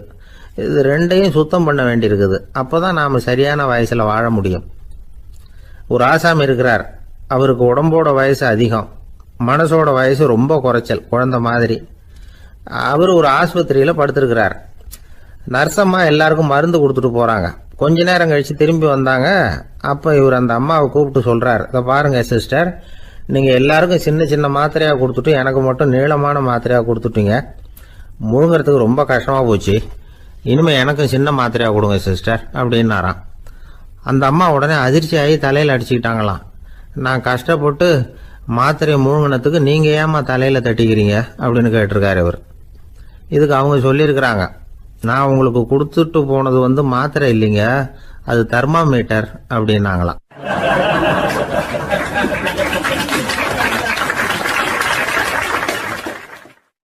ஒரு நண்பர் சினிமா படம் தயாரிக்கிறவர், அவர்கிட்ட ஒரு நாள் பேசிக்கிட்டு இருந்தேன். அது எப்படி சார், நீங்கள் எடுக்கிற எந்த படமும் கையை கடிக்காத அளவுக்கு எடுத்துடுறீங்களே, அது எப்படின்னு கேட்டேன். அது ஒன்றும் பெரிய விஷயம் இல்லை சார், பெண்களுக்குன்னு சில உருக்கமான காட்சிகள், இளைஞர்களுக்குன்னு சில நடனங்கள், அடிதடி காட்சிகள், அப்புறம் வயசானவங்களுக்குன்னு சில ஆன்மீக காட்சிகள், சின்ன பிள்ளைங்களுக்கு சிரிப்பு, இப்படி எல்லாமும் சேர்த்து நான் படம் எடுக்கிறேன். மசாலா படம்னு பேர். இது ரொம்ப பெருசாக இல்லைன்னாலும் ஓரளவுக்கு சுமாராக ஓடிரும், கையை கடிக்காது அப்படின்னார். இது ஒரு உத்தி. சில பத்திரிகை ஆசிரியர்களும் இந்த உத்தியை கையாளுறது உண்டு. இந்த உத்திக்கு பார்னம் உத்தி அப்படின்னு பேர், பார்னம் எஃபெக்ட் அப்படின்னு சொல்லுவாங்க. அதாவது ஃபீனியஸ் டி பார்னம் அப்படின்னு ஒருத்தர் அமெரிக்காவில் இருந்தாராம். அதாவது 19ஆம் நூற்றாண்டில் அமெரிக்காவில் கொடிகட்டி பறந்த ஒரு சர்க்கஸ் நிறுவனத்தின் அதிபர் அவர். இந்த உலகத்தில் ஒவ்வொரு நிமிஷமும் ஒரு ஏமாளி பறந்துகிட்டே இருக்கிறான் அப்படிங்கிறது அவருடைய சித்தாந்தம். ஒவ்வொருத்தரையும் திருப்திப்படுத்துகிற அளவுக்கு அம்சங்களை கொஞ்சம் கொஞ்சமாக கலந்து கேளிக்கை நிகழ்ச்சிகளை நடத்தினது தான் அவருடைய மகத்தான வெற்றிக்கு காரணம். அதனால் அந்த உத்தியை யார் கடைப்பிடிச்சாலும் சரி, அதுக்கு பார்னம் உத்தி அப்படின்னு பேர் வந்துட்டுது. ஜோசியம் சொல்கிறவங்களுக்கும் இந்த உத்தி தான் கை கொடுக்குது. ஒரு விஷயத்தை ஒருத்தருடைய கோள் நிலைகள் அல்லது கையெழுத்து நிரூபிக்கிறதாக அவர்கிட்ட சொன்னால் அதை அவர் நம்பிவிடுவார். ஆனால் அந்த விஷயம் நல்லதாக இருக்கணும், நேர்மையானதாக இருக்கணும், அதாவது பாசிட்டிவாக இருக்கணும். 8ஆம் இடத்துல குரு, 9ஆம் இடத்துல சனி, நீங்கள் ஒரு பெரிய மேதை தான் அப்படின்னு சொல்லுவாங்க. கேட்குறவங்களுக்கு அதை மறுக்கிறதுக்கு மனசு வராது. அப்படி சொல்லும் பொழுது கூடவே என்ன கொஞ்சம் முன்கோபம் அதிகமாக இருக்கும், இருந்தாலும் அது உடனே மறைஞ்சிரும் அப்படின்னு சில அற்ப விஷயங்களையும் சொன்னாலும் அதையும் சரிதான்னு சொல்லி ஒத்துக்குவாங்க. ஆளுமையை எடை போடுகிற ஒரு நிறுவப்பட்ட உத்தியின் மூலமாக தன்னுடைய குணாதிசயங்கள் கண்டுபிடிக்கப்பட்டதாக அவர் நம்புறது தான் இதுக்கு காரணம். இந்த மாதம் பணத்தட்டுப்பாடு கொஞ்சம் இருக்கும், உடம்புல ஏதாவது கொஞ்சம் அசௌகரியம் இருக்கும், வீட்டுக்குள்ளே லேசாக மனஸ்தாபம் வரலாம், இது மாதிரி பொதுப்படையாக சிலதை சொன்னாலே போதும், மக்களை நம்ப வச்சுடலாம். இதெல்லாம் நமக்கு மட்டும்தான் ஏற்படுது அப்படின்னு சொல்லி அவங்க நினைக்கிறது தான் காரணம். இதுதான் பார்னம் உத்திங்கிறது. மனிதர்கள் பாராட்டுகளை விரும்புறதும் விமர்சனங்களை வெறுக்கிறதும் பார்னம் உத்தியின் அடுத்த கூறு. அதனால் ஒருத்தருக்கு ஜோசியம் சொன்னாலும் சரி, அவருடைய ஆளுமையை மதிப்பிடுறதாக இருந்தாலும் சரி, அவரை புகழற மாதிரி இருந்தாலும் சரி, அப்படி இருந்தால் தான் அது சரியாக இருக்கும். சாதகமான விஷயங்களை அதிகமாகவும் பாதகமான விஷயங்களை நாசூக்காகவும் சொன்னால் மக்கள் அதை நம்பிடுவாங்க. ஒருத்தரை கருமின்னு சொன்னால் ஏற்றுக்க மாட்டார். அதையே கொஞ்சம் மாற்றி நீங்கள் கொஞ்சம் சிக்கனமான ஆசாமி அப்படின்னு சொன்னால் நீங்கள் சொல்கிறது சரிதான் சார் அப்படிம்பார். நீங்கள் பெரிய செலவாளி தான், இருந்தாலும் நல்ல விஷயங்களுக்கு தான் செலவழிப்பீங்க அப்படின்னு சொல்லணும். இப்படி இந்த வாரணம் உத்தியை கடைபிடிச்சி இன்னைக்கு வெற்றிகரமாக காலம் தள்ளுறவங்க நிறைய பேர் இருக்கிறாங்க.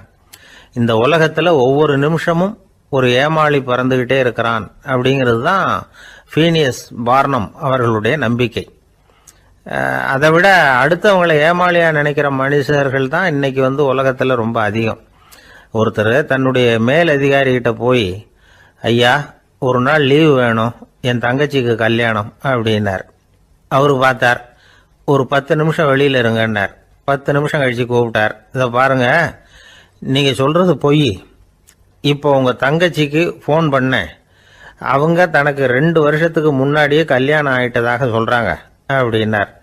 உடனே இவர் சொன்னார், சார் இப்போ நீங்கள் சொல்கிறதும் பொய்யா தான் இருக்கணும், ஏன்னா நிஜமாக எனக்கு ஒரு தங்கச்சியே கிடையாது அப்படின்னார்.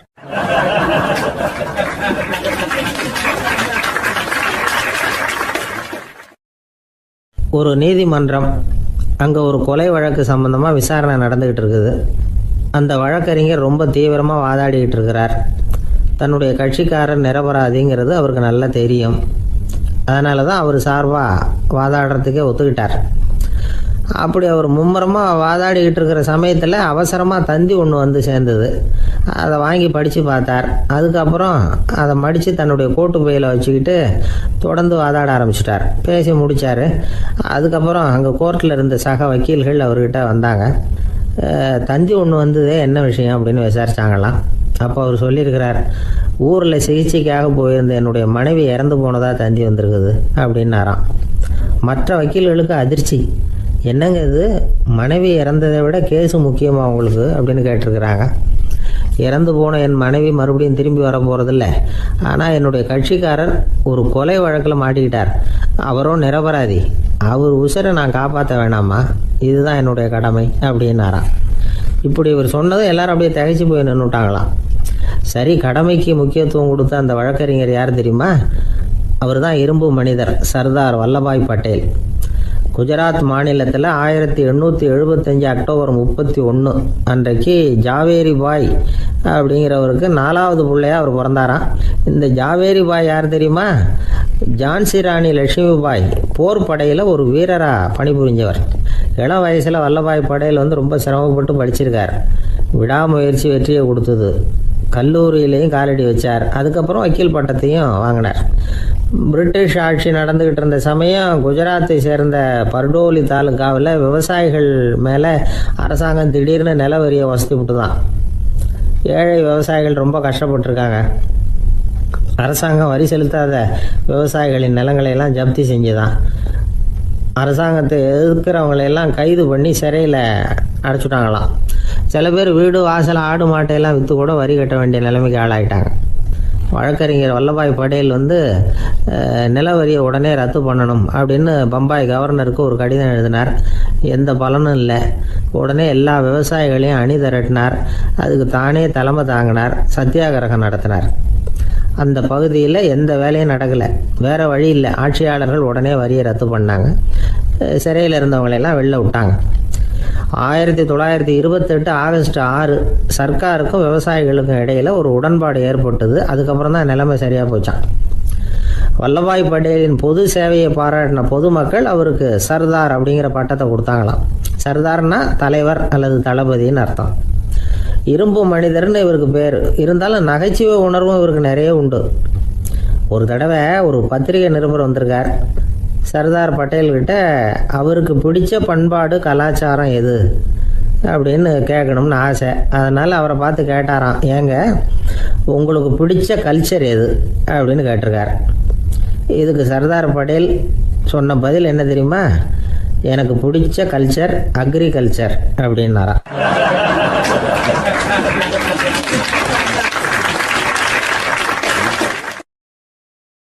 ஒரு சராசரி மனிதனுடைய இயல்பு என்ன? இன்பம் வந்தால் துள்ளி குதிப்பான், துன்பம் வந்தால் சோர்ந்து போய் ஒரு மூலையில் உட்காந்துருவான். இவன் தான் சராசரி மனிதன். ஆனால் ஒருத்தன் இன்பம் வந்தால் அதுக்காக மகிழ்ச்சி அடையிறதில்ல, துன்பம் வந்தால் அதுக்காக சோர்ந்து போகிறதில்ல அப்படின்னு வச்சுக்கோங்க. அப்படி இருந்தால் அவன் சாதாரண ஆள் கிடையாது. ஒரு ஊரில் ஒரு ஞானி இருந்தார். அவரை தேடிட்டு ஒரு பெரியவர் வந்தார். ஐயா, ஞானத்தில் சிறந்த ஞானம் எது அப்படின்னு கேட்டாராம். இதுக்கு அந்த ஞானி என்ன பதில் சொன்னார் தெரியுமா? இன்பத்தினால மகிழ்ச்சி அடையாமலும் துன்பத்தினால சோர்வு அடையாமலும் இருக்கிறது தான் அந்த ஞானம், பெரிய ஞானம் அப்படின்னாராம். சரி சுவாமி, அப்படிப்பட்ட ஞானம் உங்களுக்கு எப்படி வந்ததுன்னு கேட்டிருக்காரு இவர்.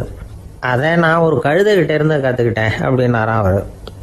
இவருக்கு ஒன்றும் புரியல, ஒரு மாதிரியாக முழிச்சிருக்கிறார். இதை அவர் புரிஞ்சுக்கிட்டார்.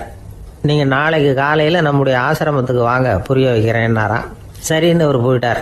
மறுநாள் காலையில் ஆசிரமத்துக்கு வந்து சேர்ந்தார். ஞானி அவரை கூப்பிட்டு உட்கார வச்சார். வாங்க, வந்து இப்படி உட்காருங்க, கொஞ்ச நேரத்தில் இந்த வழியாக ஒரு கழுதை போகும், அதை கவனித்து பாருங்கன்னாரா. இவருக்கு இன்னமும் ஒன்றும் புரியாமல் போச்சு, ஒரே குழப்பம். இருந்தாலும் அந்த ஞானி சொன்னது மாதிரியே உட்காந்துருக்கிறார். கொஞ்ச நேரத்தில் அந்த வழியாக ஒரு கழுதை போச்சு. அது முதுக நிறைய அழுக்கு மூட்டைகள், அதை சுமந்துக்கிட்டு போகுது. ஒரு செலவு தொழிலாளி அதை ஓட்டிகிட்டு போகிறார். கொஞ்சம் தூரத்தில் ஒரு ஆறு இருக்குது. அங்கே போய் துணியெல்லாம் சுத்தப்படுத்திக்கிட்டு சாயந்தரமாக திரும்பி இந்த வழியாகவே வருவாங்க. ஞானி சொன்னது மாதிரியே இந்த பெரியவர் அழுக்கு மூட்டையை சுமந்துக்கிட்டு போகிற அந்த கழுதையை கவனித்தார். கழுதை போயிட்டுது. அதுக்கப்புறம் ஞானியை திரும்பி பார்த்தார். இப்போ அந்த ஞானி சொன்னார், சாயந்தரம் வரைக்கும் நீங்கள் இங்கேயே இருக்கணும்னார். அதே மாதிரி இவர் இருந்தார். சாயந்தரமாக அந்த ஞானி சொன்னார், ஐயா, இப்போ கொஞ்ச நேரத்தில் அந்த கழுதை இந்த வழியாக திரும்பி வரும், அதையும் கவனித்து பாருங்கன்னார். இவரும் கவனித்து பார்க்குறார். கழுதை வந்தது. அது முதுகில் சலவை செய்யப்பட்ட துணி மூட்டை, அது பாட்டுக்கு சுமந்துக்கிட்டு போய்கிட்டு இருக்குது. பெரியவருக்கு ஒன்றும் புரியல, பொறுமை இழந்துட்டார். சரி சுவாமி, இந்த கழுதைக்கும் உங்கள் ஞானத்துக்கும் என்ன சம்பந்தம் அப்படின்னார். இப்போ அந்த ஞானி விளக்கினார். ஐயா, இந்த கழுதை இதே மாதிரி தினமும் காலையில் அழுக்கு மூட்டைகளை சுமந்துக்கிட்டு ஆற்றுக்கு போகுது, மாலையில் வெண்மையான சுத்தமான துணிகளை சுமந்துக்கிட்டு திரும்பி ஊருக்கு போகுது. காலையில் இது போகும் பொழுது முதுகில் அழுக்கு மூட்டைகளை சுமந்துக்கிட்டு போகிறோமேங்கிற வருத்தமும் அதுக்கு கிடையாது. சாயந்தரம் திரும்பி வரும்பொழுது சுத்தமான துணிகளை சுமந்துக்கிட்டு வர்றோமேங்கிற மகிழ்ச்சியும் அதுக்கு இல்லை. இதை பார்த்து தான் நானும் அது மாதிரி ஞானத்தை கற்றுக்கிட்டேன் அப்படின்னாராம். அதனால் யார் கற்றுக் கொடுக்குறாங்க அப்படிங்கிறத விட எதை கற்றுக்கிறோம் அப்படிங்கிறது தான் முக்கியம். ஒரு சினிமா பார்க்குறோம், ஒரு அருவி கொட்டுறது மாதிரி காட்சி வருது, தண்ணீர் வழியுது. படம் முடிஞ்சதும் பார்த்தீங்கன்னா அந்த திரை என்ன நனைஞ்சு போயா இருக்கும். ஒரு தீப்பிடிச்சு எரியிற காட்சியே சினிமாவில் பார்க்குறீங்க, காட்சி முடிஞ்சதும் அந்த வெண் திரையே கருகி போயா இருக்கும். படத்தில் வர்ற தண்ணீரும் நெருப்பும் அந்த திரையை பாதிக்கிறது இல்லை. நாம் அந்த திரை மாதிரி இருக்கிறதுக்கு கற்றுக்கணுமா. அந்த பக்குவம் வந்துவிட்டதுன்னா இன்பமும் துன்பமும் நம்ம எதுவும் செய்யாது. ஒரு சினிமாவை பார்க்குற வரைக்கும் சிரிக்கலாம், அழலாம். பார்த்துட்டு வெளியில் வரும்பொழுது அழுதுகிட்டே வரக்கூடாது. ஒருத்தர் வந்தார், அப்படி படம் முடிஞ்சு வெளியில் வரும்பொழுது அருவி மாதிரி கண்ணீர் சிந்திக்கிட்டே வரார். ஏன் சார், படம் அவ்வளவு சோகமா அப்படின்னு கேட்டார். இன்னொருத்தர், இல்லை சார், கூட்டம் ரொம்ப குறைச்சல் சார், மொத்தம் படம் பார்க்க வந்தவங்களே 15 பேர் தான் சார் அப்படின்னார் கண்ணீரை தொடச்சிக்கிட்டே. அதுக்கு நீங்கள் ஏன் சார் அழறீங்கன்னு கேட்டார் அவர். இந்த படத்தோட தயாரிப்பாளரே நான் தான் சார் அப்படின்னாரா இவர்.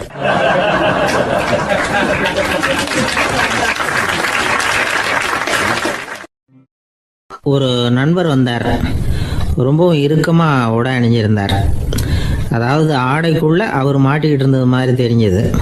ஏன் துணி குறைச்சலாக எடுத்துட்டீங்களா அப்படின்னு கேட்டோம். இல்லைங்க, எனக்கு எப்போவுமே இறுக்கமாக உடை அணிகிறது தான் பிடிக்கும் அப்படின்னார்.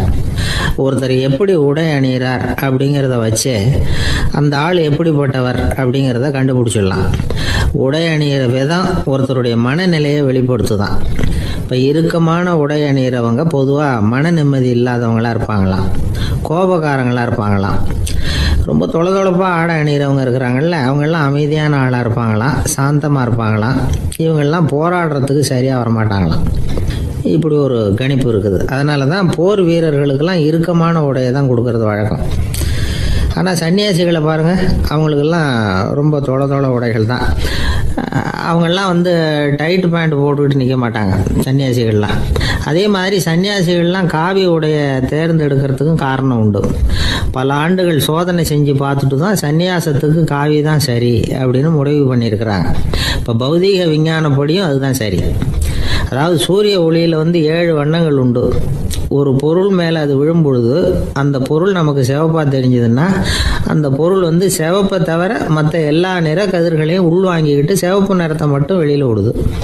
அதாவது விலக்கி விடுது. அதனால தான் அந்த பொருள் வந்து சிவப்பாக தெரியுது. உடல் ஆரோக்கியத்துக்கு ஓரளவு சிவப்பு தேவைப்படுது. அதனால தான் காவி உடை அணிஞ்சால் சூரிய ஒளி ஓரளவு சிவப்பை விலக்கிவிடும்.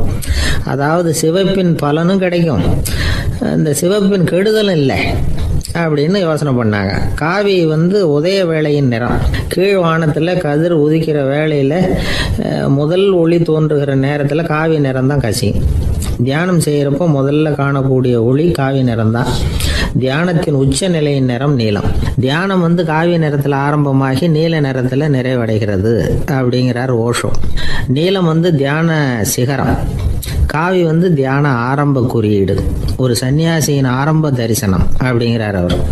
ஒருத்தர் நாள் பூரா காவி உடைய அணிஞ்சிருந்தா அந்த நிறம் வந்து அவருக்கு வந்து தியானத்தை பற்றிய நினைவை வந்து ஊட்டிக்கிட்டே இருக்கும். இப்படியே வந்து ஆடைக்கும் தியானத்துக்கும் இடையில ஒரு தொடர் ஏற்படுது. ஒரு துறவியின் உள்ளார்ந்த பண்பா அது மாறுது. கடை வீதியில் ஒரு பொருள் வாங்க போகிறோம், அது மறந்துடக்கூடாதுங்கிறதுக்காக ஞாபகம் முடிச்சு போட்டுக்கிறோம். அந்த முடிச்சுக்கும் பொருளுக்கும் தொடர்பு இல்லை. ஆனால் கடை வீதிக்கு போன உடனே அந்த முடிச்சு வந்து அந்த பொருளை ஞாபகப்படுத்துது. அதாவது அந்த முடிச்சு வந்து ஒரு தொடர்பு அம்சமாக அமையுது. அது மாதிரி தான் காவி உடையும். ஒரு துறவி வந்து நடக்கும் பொழுது, சாப்பிடும் பொழுது, குளிக்கும் பொழுது அவருடைய காவி உடை அவருக்கு வந்து ஞாபகப்படுத்திக்கிட்டே இருக்கும். அது ஒரு நிலைப்படுத்தப்பட்ட நினைவாக ஞாபகம் முடிச்சாக மாறிடுது. காவி ஆடை இல்லைன்னா ஒருத்தரால் துறவியாக முடியாதுன்னு அர்த்தம் இல்லை. அதே நேரத்தில் காவி ஆடையால் ஒன்றும் பிரயோஜனம் இல்லை, அதில் ஒன்றும் அர்த்தம் இல்லை அப்படின்னு சொல்லிட முடியாது.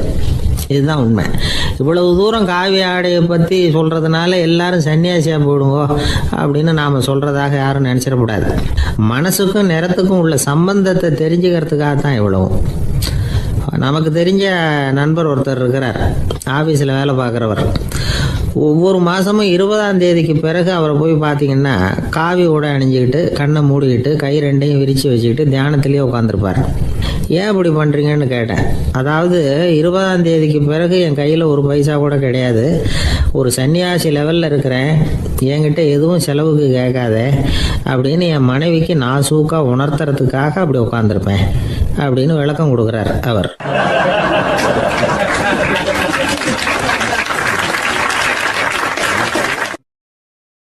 ஒருத்தர் வேகமாக நடந்து போகிறார். கடத்தெருவில் ஒரு ஸ்வீட்டு கடையை பார்க்குறார். உடனே சடன் பிரேக் போட்டது மாதிரி நிற்கிறார். ஒரு ஸ்வீட் வாங்கி சாப்பிடலாமேன்னு மனசு சொல்லுது. டாக்டர் வேணாம்னு சொல்லியிருக்கிறார், உடம்புக்கு ஒத்துக்காது, அதனால் அது வேணாம்னு சொல்லுது அறிவு. இவர் மனசு சொல்கிறத கேட்கல, அறிவு சொல்கிறபடி கேட்குறார். அதனால் மறுபடியும் வேகமாக அங்கேருந்து நடந்து போயிடுறார். அவர் நல்ல மனுஷன். மனுஷனுக்கு அறிவும் இருக்குது, உணர்ச்சியும் இருக்குது. எதுக்கு எடுத்தாலும் உணர்ச்சி வசப்பட்டுக்கிட்டு இருக்கக்கூடாது, அறிவு வசத்தில் நாம் இருக்கணும். அப்போ தான் நாம் நல்லபடியாக வாழ முடியும். இல்லைன்னா அவஸ்தை தான். மகாபாரதத்தில் சந்தனுன்னு சொல்லி ஒரு அரசன் வர்றான். அவன் ஒரு சமயம் அறிவு வசப்படாமல் உணர்ச்சி வசப்படுறான். அதாவது ஒரு நாள் கங்கை கரையில் ஒரு அழகான பொண்ணை பார்க்குறான். இவனுடைய மனசு அவகிட்ட போயிடுது. அவளை வந்து கல்யாணம் பண்ணிக்கிறதுக்கு ஆசைப்படுறான். அந்த பொண்ணு சரின்னு சம்மதிக்கிறா. ஆனால் ஒரு நிபந்தனை போடுறா. அந்த நிபந்தனைக்கு சம்மதம்னு சொன்னாதான் உன்னை கல்யாணம் பண்ணிக்குவேன்னு சொல்றா. சரி, அவ போட்ட நிபந்தனை என்ன தெரியுமா? இது மாதிரி நான் உங்க மனசு புண்படுற மாதிரி எந்த காரியம் பண்ணாலும் நீங்க என்ன ஏன்னு கேட்கக்கூடாது, நான் செய்யற காரியத்தை தடுக்கவும் கூடாது. அப்படி நீங்க செஞ்சா அடுத்த கணமே நான் உங்களை பிரிஞ்சு போயிடுவேன். இதுதான் அந்த பொண்ணு போட்ட நிபந்தனை. சந்தன அரசன் இந்த நிபந்தனையை வந்து ஒத்துக்கலாமா? இதை அறிவுபூர்வமாக யோசிச்சிருந்தா இதுக்கு கட்டுப்பட்டுருக்க மாட்டான். இந்த நிபந்தனைக்கு நான் சம்மதிக்க மாட்டேன்னு தான் சொல்லியிருக்கணும். ஆனால் அவன் அந்த நேரத்தில் உணர்ச்சி வசத்தில் இருந்தான். அதனால நீ என்ன சொன்னாலும் சரின்னு ஒத்துக்கிட்டான். அவளை கல்யாணம் பண்ணிக்கிட்டான். இதனால என்ன ஆச்சு? 7 பச்சை இளம் குழந்தைகளை பிறந்த உடனே அவள் கங்கையில் தூக்கி எறிஞ்சி கொல்லக்கூடிய கோர காட்சி